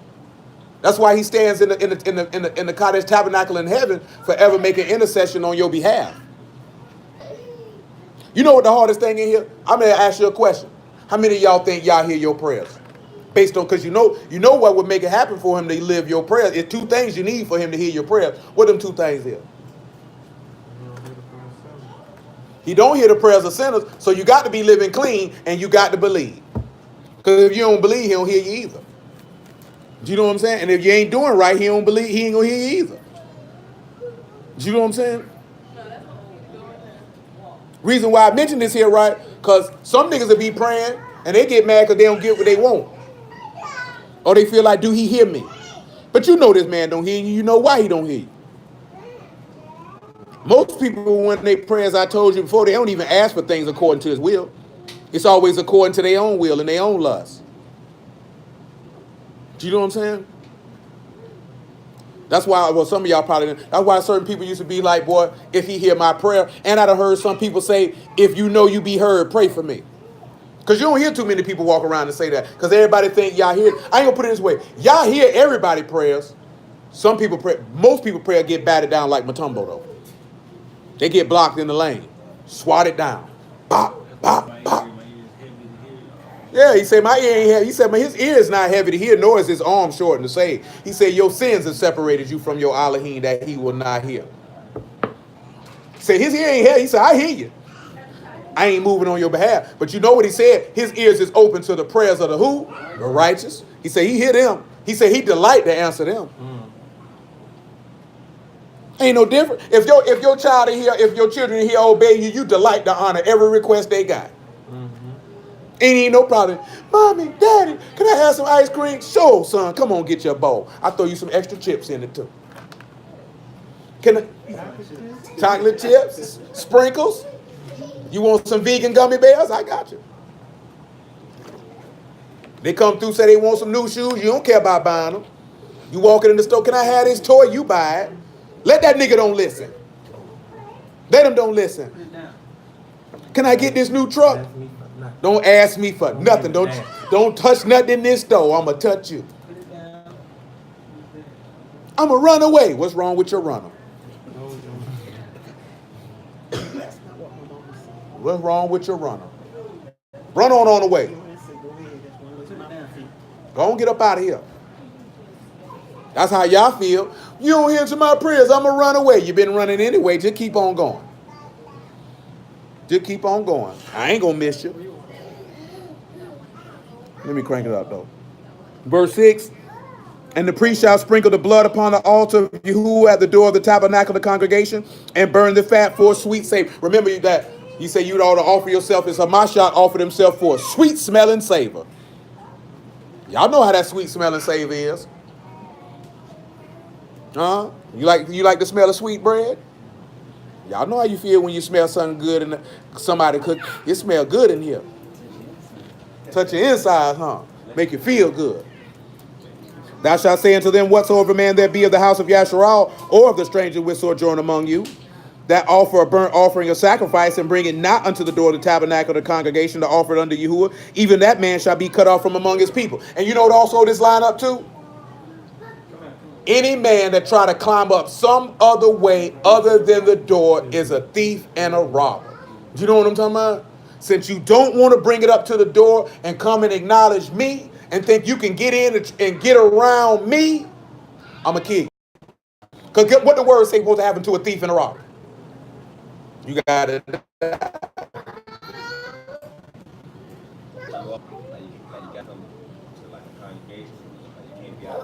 When he talking about coming up to the door, that man say, you got to come see the high priest. You got to come see me. You know what I'm saying? When he telling you this right here, you got to come see the high priest, you can't buck you who are like that and be like, I'm going to make this sacrifice, but I ain't going to, because then you sacrificing on your own. You want to make a sacrifice? This is a special sacrifice. He said, but bring it to the door of the tabernacle of that congregation, though. Bring it to the high priest. You better bring it to the door. Ain't that what it said? You better bring it to the door. You don't bring it to the door, I'm going to cut you off. Anybody try to climb up some other way as a thief and a robber, well, Yahushua said, I'm going to... You trying to do your own thing. You ain't trying to do it like y'all told you to do. What you want to do and put his name on it. You're going to hell. Can't do a name on it. There's a lot of people going to hell behind that. And numerous different reasons. Got to do it how he say do it, not how you want to do it, not how you feel like it should be done. Once you got a mind that you feel like you can do it how you feel like it should be done, well, you ain't fit to do nothing in this word. Not in the word or in the world. When it comes to the word, you ain't fit for nothing. That's why I told you, be godly or sit down and stay away from people before you damn them. You know what I'm saying? Because there's a lot of people going to be damned by a lot of people. And I'm talking about not just because I know in the Hebrew way, it's a lot of niggas going to damn a lot of women to hell. Just like it's a lot of women going to damn a lot of men to hell. But a lot of people going to be damned because they friends with these niggas or they listen to these niggas. You know what I'm saying? This nigga don't know what he talking about. You know what I'm talking about? He trying to do it some other way. Say he felt like I ain't got to bring my blood to the door of the tabernacle of the congregation. And then he telling you that. You like, yeah, bro, that sound right. You know what I'm saying? Boy, I ain't never look at it that way. That nigga, I'm telling you, boy, y'all is with that brother. And you going to go to hell. And I'm telling this here, right? Especially with the internet has gave a proliferation of people who gonna go to hell listening to people who trying to come up some other way. You got to do it how y'all said do it. And one thing for certain, two things for sure, what you mentioned, right? The book tell you don't forsake the assembling of yourselves, because that's dead wrong in the first place. Because the man commanded to have a set apart convocation. Now you can go have a convocation anywhere you want to have it with. But the key thing, what you got to have it with is, the book tell you somebody got to be there who got the word. Like this here, right? You don't heard me tell you like this here. Boy, nigga ain't got to come congregate with us. You go get the word from whoever you want to get it from. You know what I'm talking about? I could care less. I don't have a monopoly on y'all's word. It's his. You know what I'm saying? I'm just a bit part in a very large engine. You know what I'm talking about? But boy, if that nigga ain't got it, how he gonna teach you something? That's the blind leading the blind. And if they all be blind, they gonna fall in the ditch. How a nigga who can't see, what he told you in Isaiah 29? He said, I sealed the book. He said, read it to me. He said, I can't, it's sealed. He said, I took it to another man. He said, I can't, I'm unlearned. He said, I gave you the spirit of slumber and sleep. You can't even see. And we running up with the word trying to run the niggas who dumb as you. How you gonna listen to a nigga dumb as you or dumb as you? I know it make you feel bad because we can be stupid together. But you know why people do that? Because then nobody can't hold nobody accountable. Can't nobody hold nobody to no standard. That's what people like. That's why I told you people don't like righteousness. They don't desire it because they don't want to cleave to it. They run from it. You know what I'm saying? They ran from a Mashiach. They didn't cleave to him. They ran from the prophets. They didn't cleave to him. They despised the apostles. They didn't cleave to them. Only a small amount of people did. He said, whatsoever man there be of the house of Yasharal, of the stranger that sojourn among you, that eat any manner of blood, I will even set my face against that soul that eat blood, and will cut him off from among his people. For the life of the flesh is in the blood, and I've given it to you upon the altar to make atonement for your souls, for it is the blood that make atonement for the soul. So when we turn around and we look at how justice and judgment is the habitation, Yah saw it right to consume his son so he could secure the work of his blood, so could secure you eternal life. You know what I'm saying? That's why justice and that man sat on his throne and said it was a just thing for him to slay his son. That's why he's slaying him from the foundation of the world. It's a just thing for me to do this. You know what I'm talking about? Because you got to remember, the justice is the way to the entrance of light. It's at the doorway you can enter into life, or you can enter into life. Let me see your book real fast. 1 John chapter 1 verse 5. Let me see your book, because I ain't got it. Oh, you already read it. Look at it. He came prepared. Prepared was he. Be careful with it. Shoot, but maybe he does gentle. Shoot, Pat being gentle. Them butt cheeks been ripped. She's been, she's been ravaged. She's been ravished. 1 and 5, savaged. It was like a whole grip. So they ain't come from this. That whole grape, that ain't come from lifting weights. Rakim Patar, fake conscious king. Tell about how you want to pay extra to go back. Go there. Rudy Gobert. Rudy Gobert. That what happened to you in the Egyptian. Hey, that nigga say that every time we were playing the game. And he thought the dude's name wasn't Gobert. I thought it was Gobert. Yeah, his name is Rudy Gobert. But With a T. yeah, it's French. It's French. So in English, you look at it and say Gobert. Gobert, yeah, Gobert. But you know the announcer, he Gobert. He used to be, every time a nigga play the Jazz, he dying. Tell him how you like to Gobert. He say, this is the message which we have heard of him. 1 John 1 and 5. And declare unto you that Elohim is light and in him is no darkness at all. If we say that we have fellowship with him and walk in darkness, we lie and do not the Amad.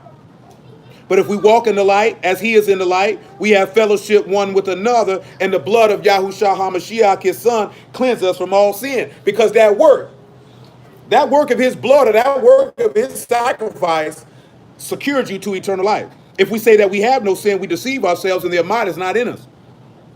If we confess our sins, he is faithful and just to forgive us our sins and to cleanse us from all unrighteousness. See, that's what people don't sit back and... This man blood, come on to Hebrews chapter 9. This man blood would to purge you from sin. This man blood from the beginning was to secure eternal life. This is why justice and judgment is the habitation of his throne. Because when you got that mishpat and you got that shot and that mishpat, it's time to consume. And we got to consume sin. You can sit back and look at it as the blood, the word commanded that the blood consume the snake. You know what I'm saying? Hebrew 9 and 11, or 9 and 13 more likely. You know what I'm talking about? It's to consume sin.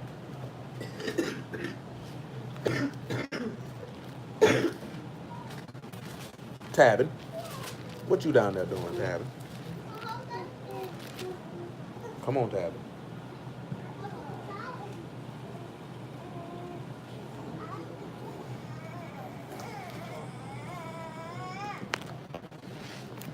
Sit down and be still, Tabin. Hebrews 9 and 13. Make it, yep, 11 is fine.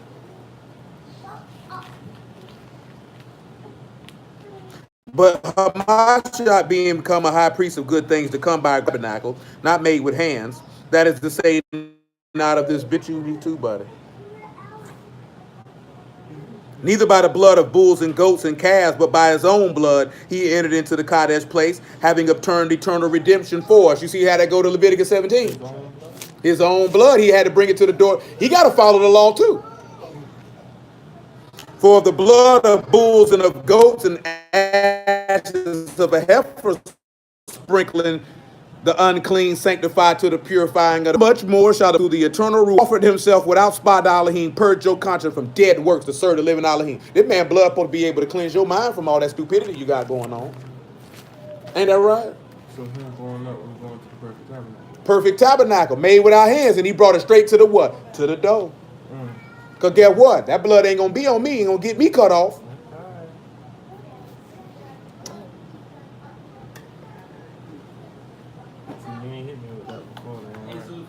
I ain't hit nobody with it before. You didn't ask me about that. I did. You didn't ask me about that. You asked me about the blood. We did that one line by line. No, we didn't. No, we didn't. That was the week before that. I mean, I ain't never popped nobody on with it. You got it nonetheless. Don't feel bad. Yeah, I just ain't done it before. I can't tell you why. We just never got to it. Let's look at throne, right? It's Kasa. I probably pronounced it wrong, but it's seat of honor, royal dignity or authority. You got a Kaf, you got a Samak, and you got an Aleph. And what we looking at is the infinite work of headship. You know what the word infinite mean, right? All these things. All eternity.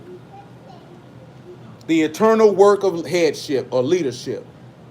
That's what that throne is about. Is it comfortable enough for us to say that the throne of Elohim is eternal? That's You see, factual. huh? That's factual. That's factual. Now you see how justice and judgment are the habitation or the foundation of his throne.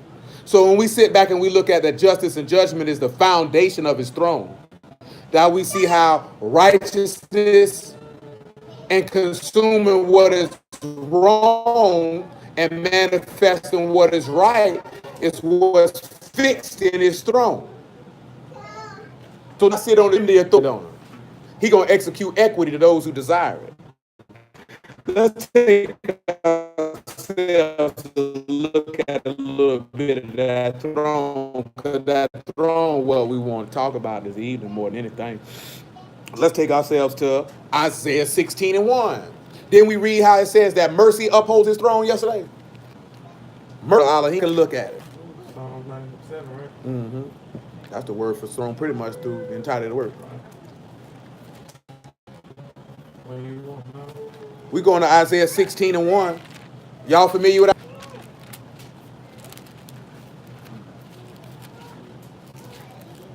If you ain't, you're going to get familiar with it today. It says, send ye the lamb to the ruler from the land of Selah to the wilderness unto the mount of the daughter of Zion. For it shall be that as a wandering bird cast out of the nest, so the daughters of Moab shall be at the fords of Arnon. Listen what he tell you. Take counsel, execute judgment, make thy shadow with the night in the midst of the noonday, hide the outcast and berate not him that wander. So you know what it sounded right. In Revelation 12, where did he say the house of Yasharal was? In the wilderness. For how long? See, a lot of people think Yahushua going to be sitting with us in the wilderness for 3.5 years. Don't believe that. What did he just say to do? Gather the what? He said, hide the outcast and berate not the wanderer. But he say, send ye the lamb to the ruler. If he's sending you the lamb to the ruler, to the land of Selah, to the wilderness, what would he be coming to do? He'll be coming to grab them out of the wilderness. He ain't coming to sit in the wilderness with nobody. That's why dudes say Hamashiach gonna straighten all that out in the wilderness. This is not what this say. They take Ezekiel 20, say he gonna plead with his faith to face. Yeah, he gonna plead with your faith to face. Because when that man coming back to plead, he coming back to slaughter. If you ain't already in the bond of the covenant, you scarred. For him to judge. For him to judge. Plead ain't, come on guys. Who's gonna keep the law? Serve me. That man ain't doing all that. Man, they got Yahushua looking like he's schizophrenic. He gonna straighten everything out. You know, he's gonna kill people. He's gonna bring it. No, that man coming to judge. I already told you, book. We already seen what he said he gonna do, right? Right hand gather.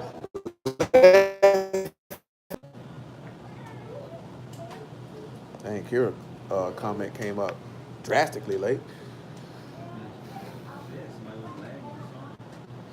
Oh, them comments don't never pop up on time. Verse 4, let my outcast dwell with thee, Moab. Be thou a covert to them from the face of the spoiler, for the extortioner is at an end, the spoiler cease, and the oppressors are consumed out of the land. So who that's getting consumed out of the land? If his outcast dwelling with thee, how Hamashiach dwelling with him too?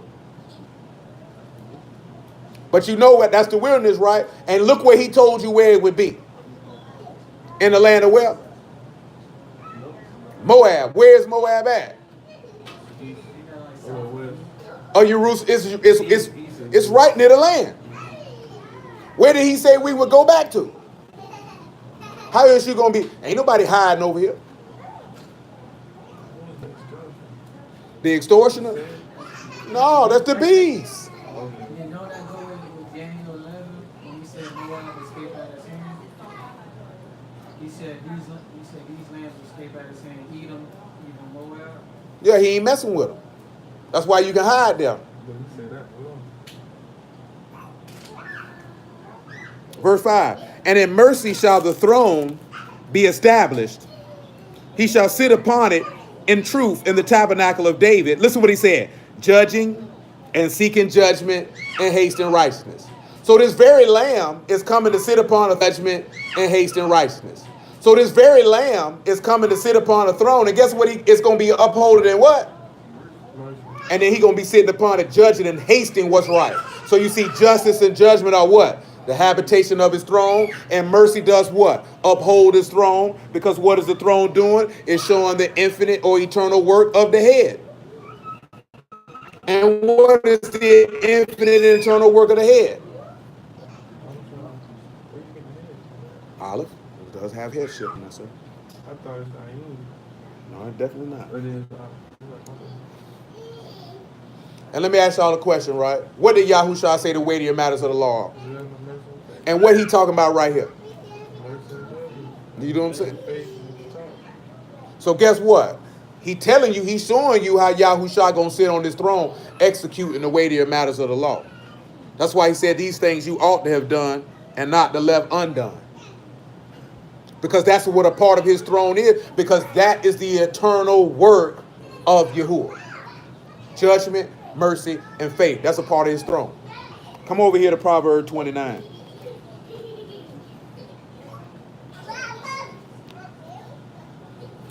Little Tabin, you need to find somewhere to sit down at.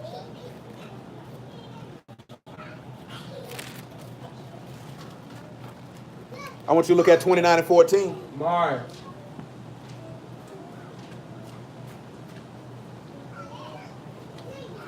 Proverbs 29 and 14.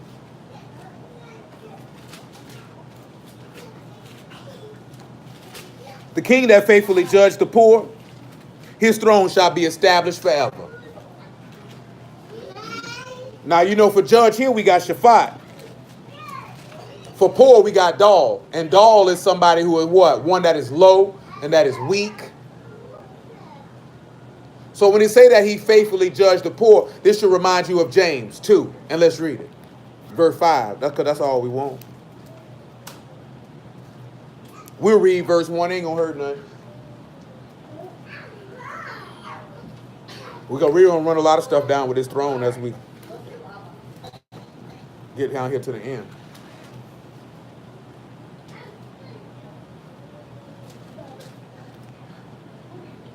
My brethren, have not the faith of our master Yahushua, the master of esteem, with respect of persons. I want you to understand there's a favor and respect of persons is two different things. So you got to understand that. He's going to break down, because we know Elohim said in the law, he is not a respecter of persons. When you execute judgment, you cannot be a respecter of persons.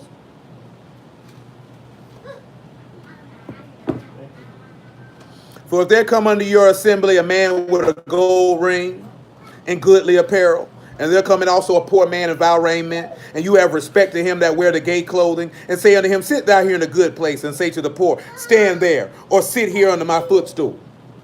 Are you not then partial in your thoughts, and are become judges of evil thoughts? Hearken, my beloved brethren. Have not Elohim chosen the poor of this world rich in faith, and heirs of the kingdom which he hath promised to them that love him?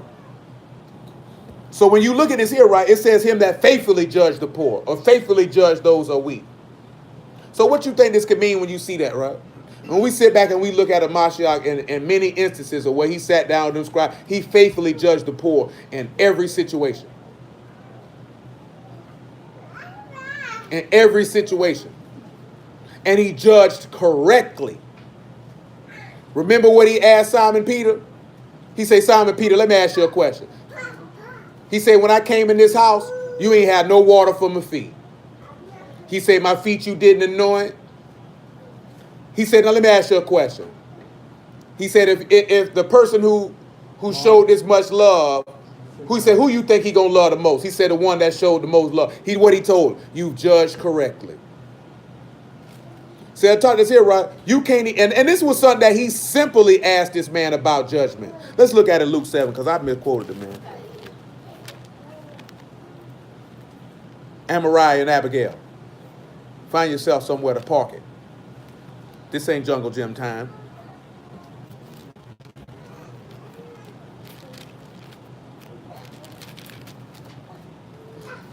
Luke 7 and 40 and 40.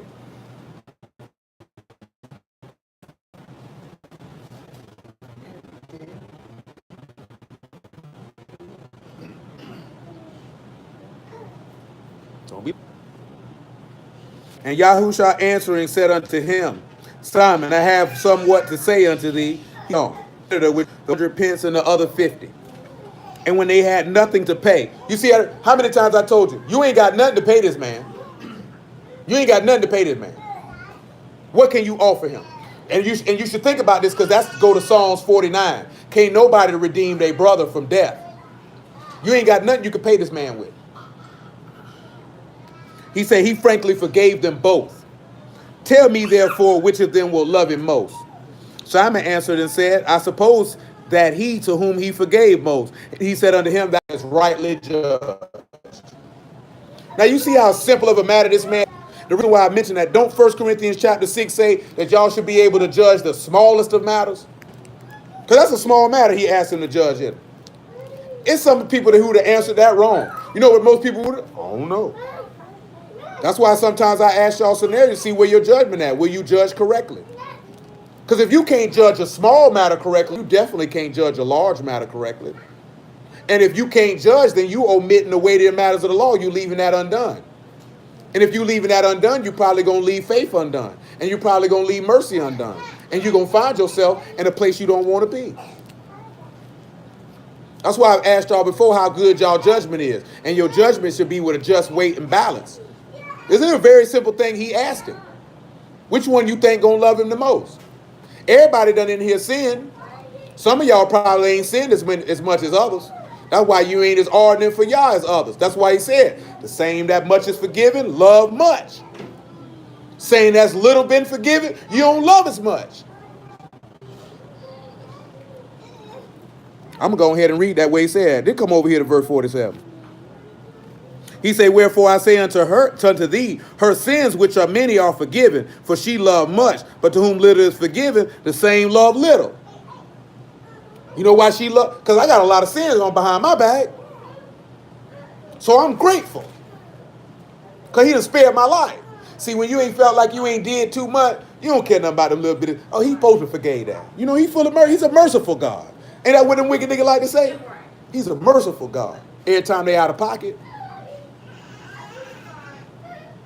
When you know what you've been doing out here and you know you should have been dead a long time ago, you love him alive. And that's another instance where I'm telling you. Like, you got some people who love to talk about the word because they just love to flex what they know. You got some people who love to talk about the word because they love the name of Yahuwah and the word of Yahuwah. Like the Mexican dude, I be telling you, man, bro, love to talk about the word. And I know why he love to talk about the word. Because he done spoke on what he done out here. I love it. I ain't this junk tripping, man. There we go. Mark. Come on back. Where we was at, man? Move. Give me shoes. Let's take ourselves to Proverbs 20 and 8.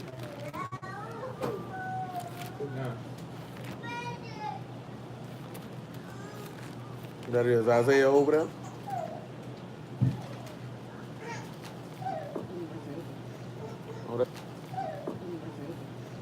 Oh, that's Abby again. Oh, he trying to make her lay down.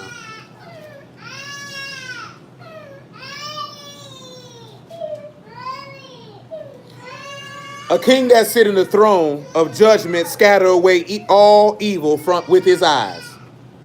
Who can say I've made my heart clean and I'm pure from my sin? Diverse weights and diverse measures, both of them are like or abomination unto Yahuwah. I didn't want to get to verse 10 on the strength. But you see how he said, a king that sit on the throne of judgment, he scatter away evil from his eyes. How does he do this?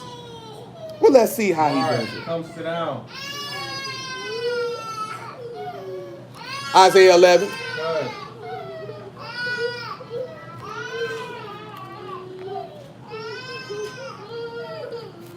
Isaiah 11 and 4, maybe 3. After that, Psalms 11.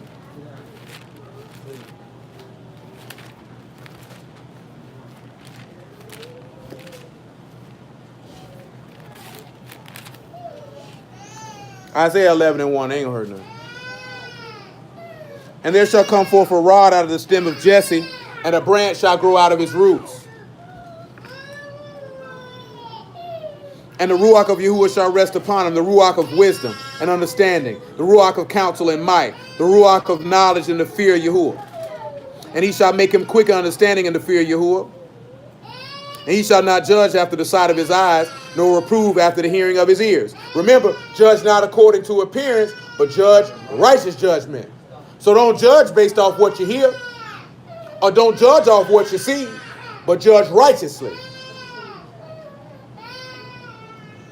But with righteousness shall he judge the poor and reprove the equity for the meek of their rats. And he shall smite the earth with the rod of his mouth, and with the breath of his lips shall he slay the wicked. And righteousness shall be the girdle of his loins, and faithfulness the girdle of his reins. Do you see how he say how you needed to gird yourself up with the truth?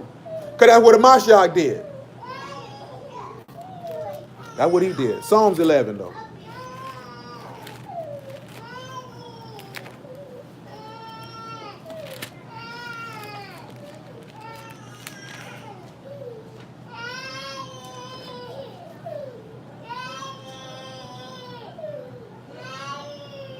Psalms 11 and 1. And Yahuwah put out my trust. How say ye to my soul, flee as a bird to your mountain? For lo, the wicked bend their bow, and they make ready their arrow upon the string, that they may privily shoot at the upright in heart. If the foundations be destroyed, what can the righteous do? Yahuwah is in his Kadesh temple. Yahuwah's throne is in Shamahim. His eyes behold, his eyelids try the children of men. Yahuwah try the righteous, but the wicked in him that love violence, his soul hate. Upon the wicked shall he rain snares, fire, and brimstone, and a horrible tempest. This shall be the portion of their cup. For righteous Yahuwah love righteousness. His countenance doth behold the upright. So guess what? You see what he told he was going to do to the wicked? Rain fire. Rain fire on them. And this the portion of their cup. Same thing he just said, right? Because he said the king on the throne of his judge, he scattered evil away from his eyes. So he don't want to behold it. You know what the book tell you right this here, right? I forget what exact location I'm trying to recall it. Oh, it's in the book of Habakkuk. That man said your eyes are too pure to look upon evil. Huh? That's what it say, right? His eyes too pure. Let's see why. Revelation 20. His eyes too pure to look upon evil. You don't look at your wicked butt. That junk disgusting.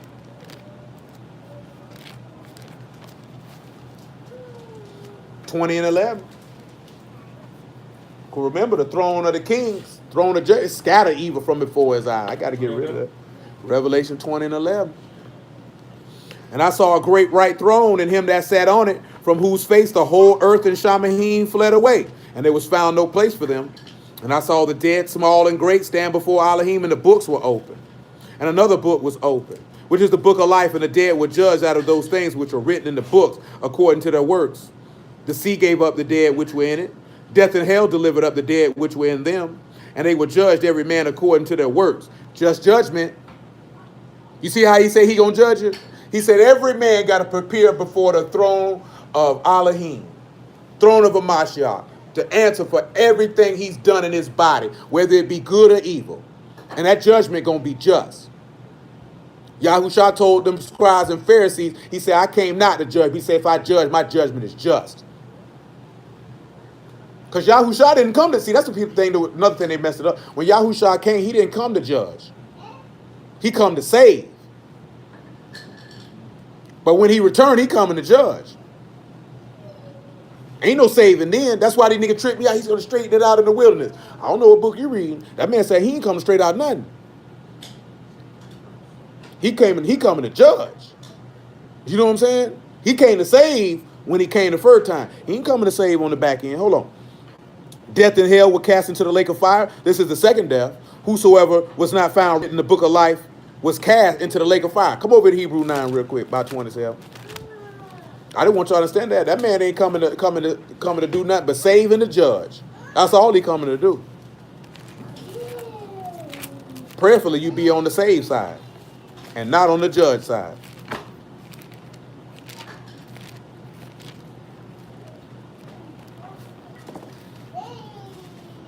Make that 26, Hebrew 9 26. After that, we'll take a swing to Proverbs 25.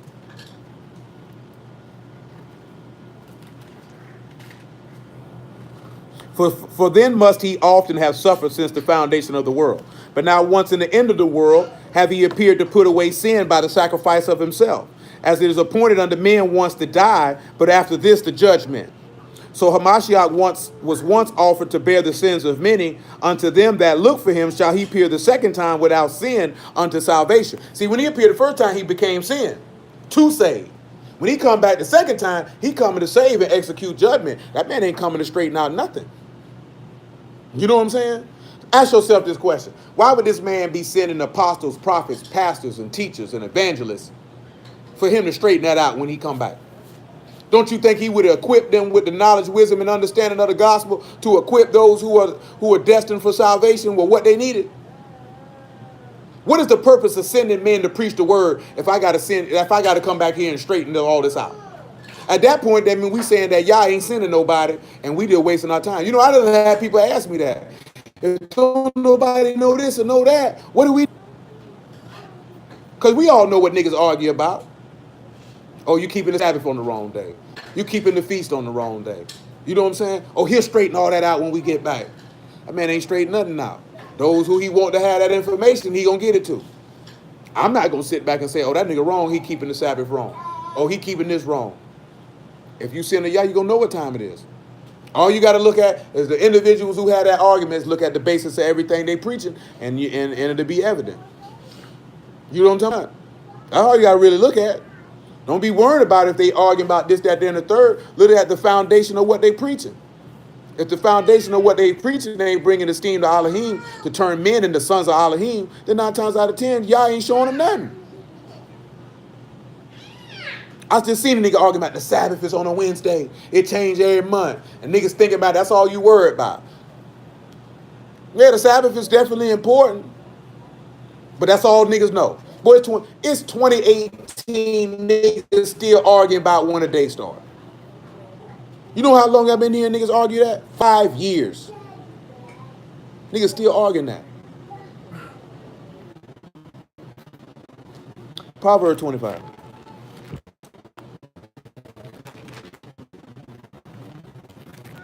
But ask yourself, any people are the son of repent, part lies, and be blameless until this man come.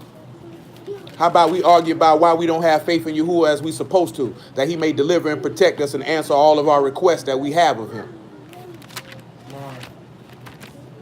Let's argue that. Let's argue the fact that Yahuwah is the greatest and none can be compared and likened to him other than his son, whom we seek to become, that we might be part of the Elohim family. Let's argue that. They don't want to argue that. And this is going back to what we were talking about, right? And the Revelation 20. That man say, take away the wicked from before the king, and his throne shall be established in righteousness. Now pause. Matthew 25. Got to take away the wicked from before the king. Y'all know what it said in Psalms. I want to say 5. He said the wicked ought to be rooted out the land. Remember what he said, no sinners will dwell before him. He said the land is just for the perfect.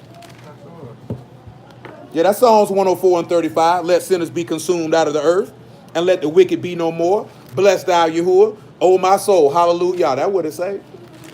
Psalms 101 tell you straight up and down that he that walk in a perfect way is the one that's going to serve him, and that his eyes are upon the faithful in the land.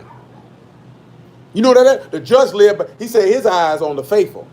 That's why one of the things Paul said, a steward must be found faithful. That's why he say the poor that are rich in faith. That's who he looking at. You ain't got no faith, that man ain't looking at you. He gonna look right past you.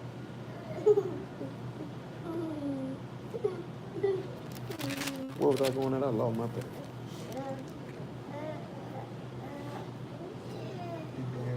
Well, what I just said there? 25. Mm-hmm. 25 and 31. And you notice that everything we looking at in this throne, what's the 2 equations you keep seeing? Justice and judgment, don't it? Habitation of his throne. That's what you see consistently. Along with the mercy for the righteous. When the Son of Man shall come in his esteem, and all the Kadesh Malachim with him, then he shall sit upon the throne of his esteem.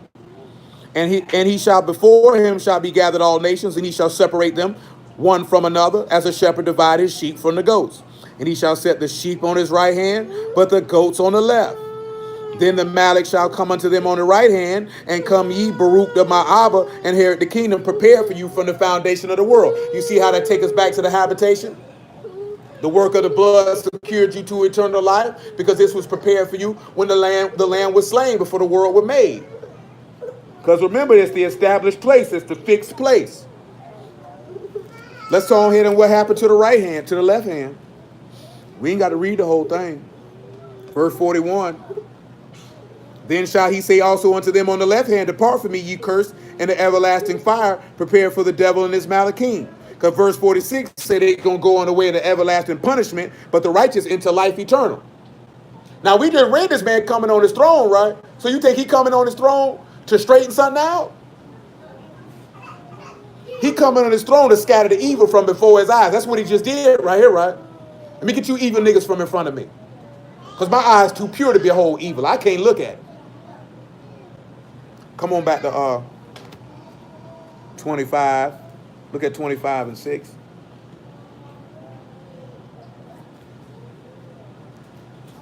Proverbs 25 and 6.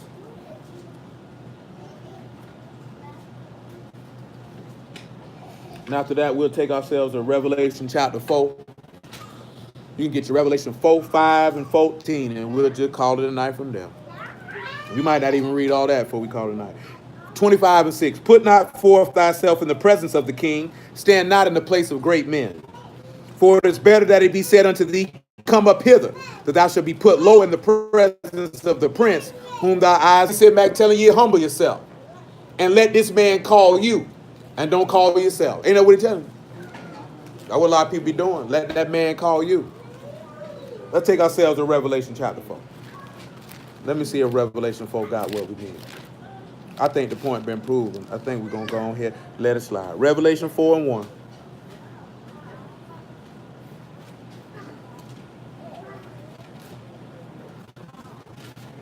After this I looked, and behold, the door was open in Shamahim. The first voice which I heard was as it were of a trumpet talking with me, which said, come up hither, and I will show thee things which must be hereafter. Immediately I was in the Ruach, and behold, a throne was set in Shamahim, and one sat on the throne. And he upon like jasper and a sardine stone, and there was a rainbow round about the throne, in the sight like. And remember, we just talked about it not too long ago, right? And remember when Ezekiel, what did Ezekiel see? Gathering and wrath. Mercy, justice, he saw. And round about the throne was 24 seats, and upon the seat I saw 24 elders clothed in white raiment, and they had on their head crowns. And we ain't got to go through all that there, because we know what ended up happening. This man coming to sit upon this throne, and we supposed to be honored. Remember, right? Let Yahuwah reign. Come on back to Psalm 97, because I do want to finish all that out. You know, praise God for the word. What it is, about 10:40.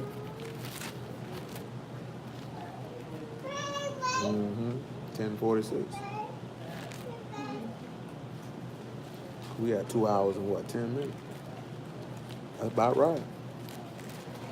Started about 9:35.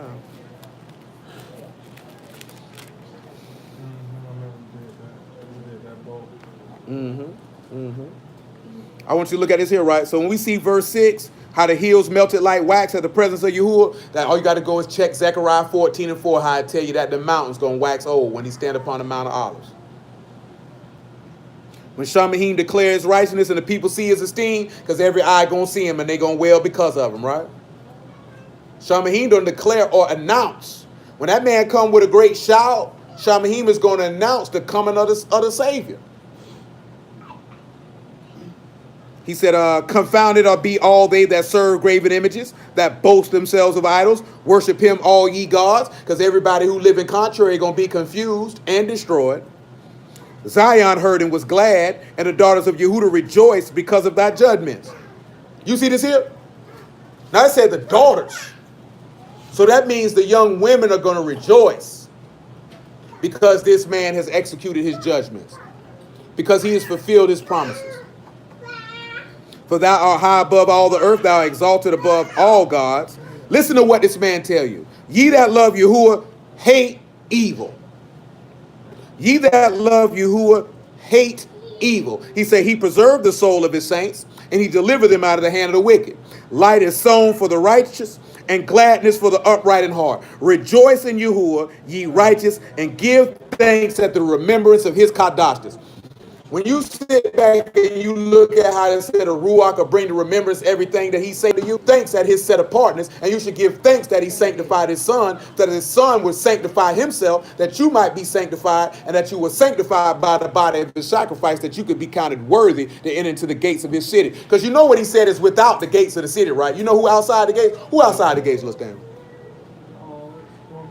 Say dogs, sorcerers, whoremongers, and all those who love and make a lie. Now, the ones who don't believe them, the first one going in the lake. But outside, and when you sit back and you look at it, right? Outside that door are sinners, is what he's telling you. And why are the sinners outside the door? Because I sit upon my throne and I got to scatter away all evil. Because that cannot come to my throne. You know what I'm saying? All you got to do is go back and look in the law. Could any sinner approach to the mercy seat? Could approach to that throne? No, sir. What he said happened if somebody entered into that place that wasn't supposed to be in them? They dropped dead because I got to scatter evil away from my throne. My eyes can't behold that. That's why we read that Hebrews 4, and he said, now that the Mashiach done came, you better go to the throne of grace for help in the time of need, because now you can approach. Now you can approach by Yahushua HaMashiach. You ain't got to be scared to step to the throne.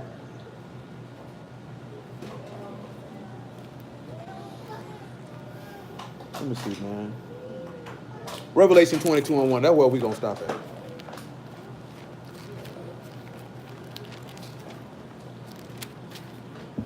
Did any of y'all ever sit back and think how the throne is pointing to the infinite work of the head, and how that infinite work is always judgment, mercy, and faith, and how that throne mention that consistently, that's a part of his throne, and that's a part of his salvation. That judgment, justice, or basically, because justice is just righteousness. The word for justice is the same word for righteousness. You know what I'm saying?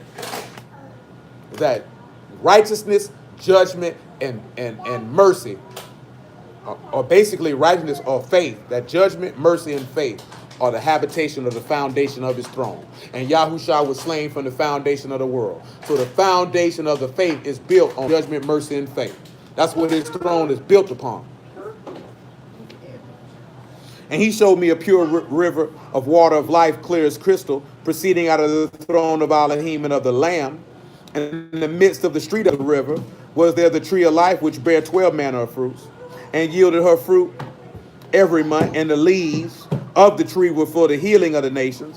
And there shall be no more curse, but the throne of Elohim and of the Lamb shall be in it, and his servant shall serve him.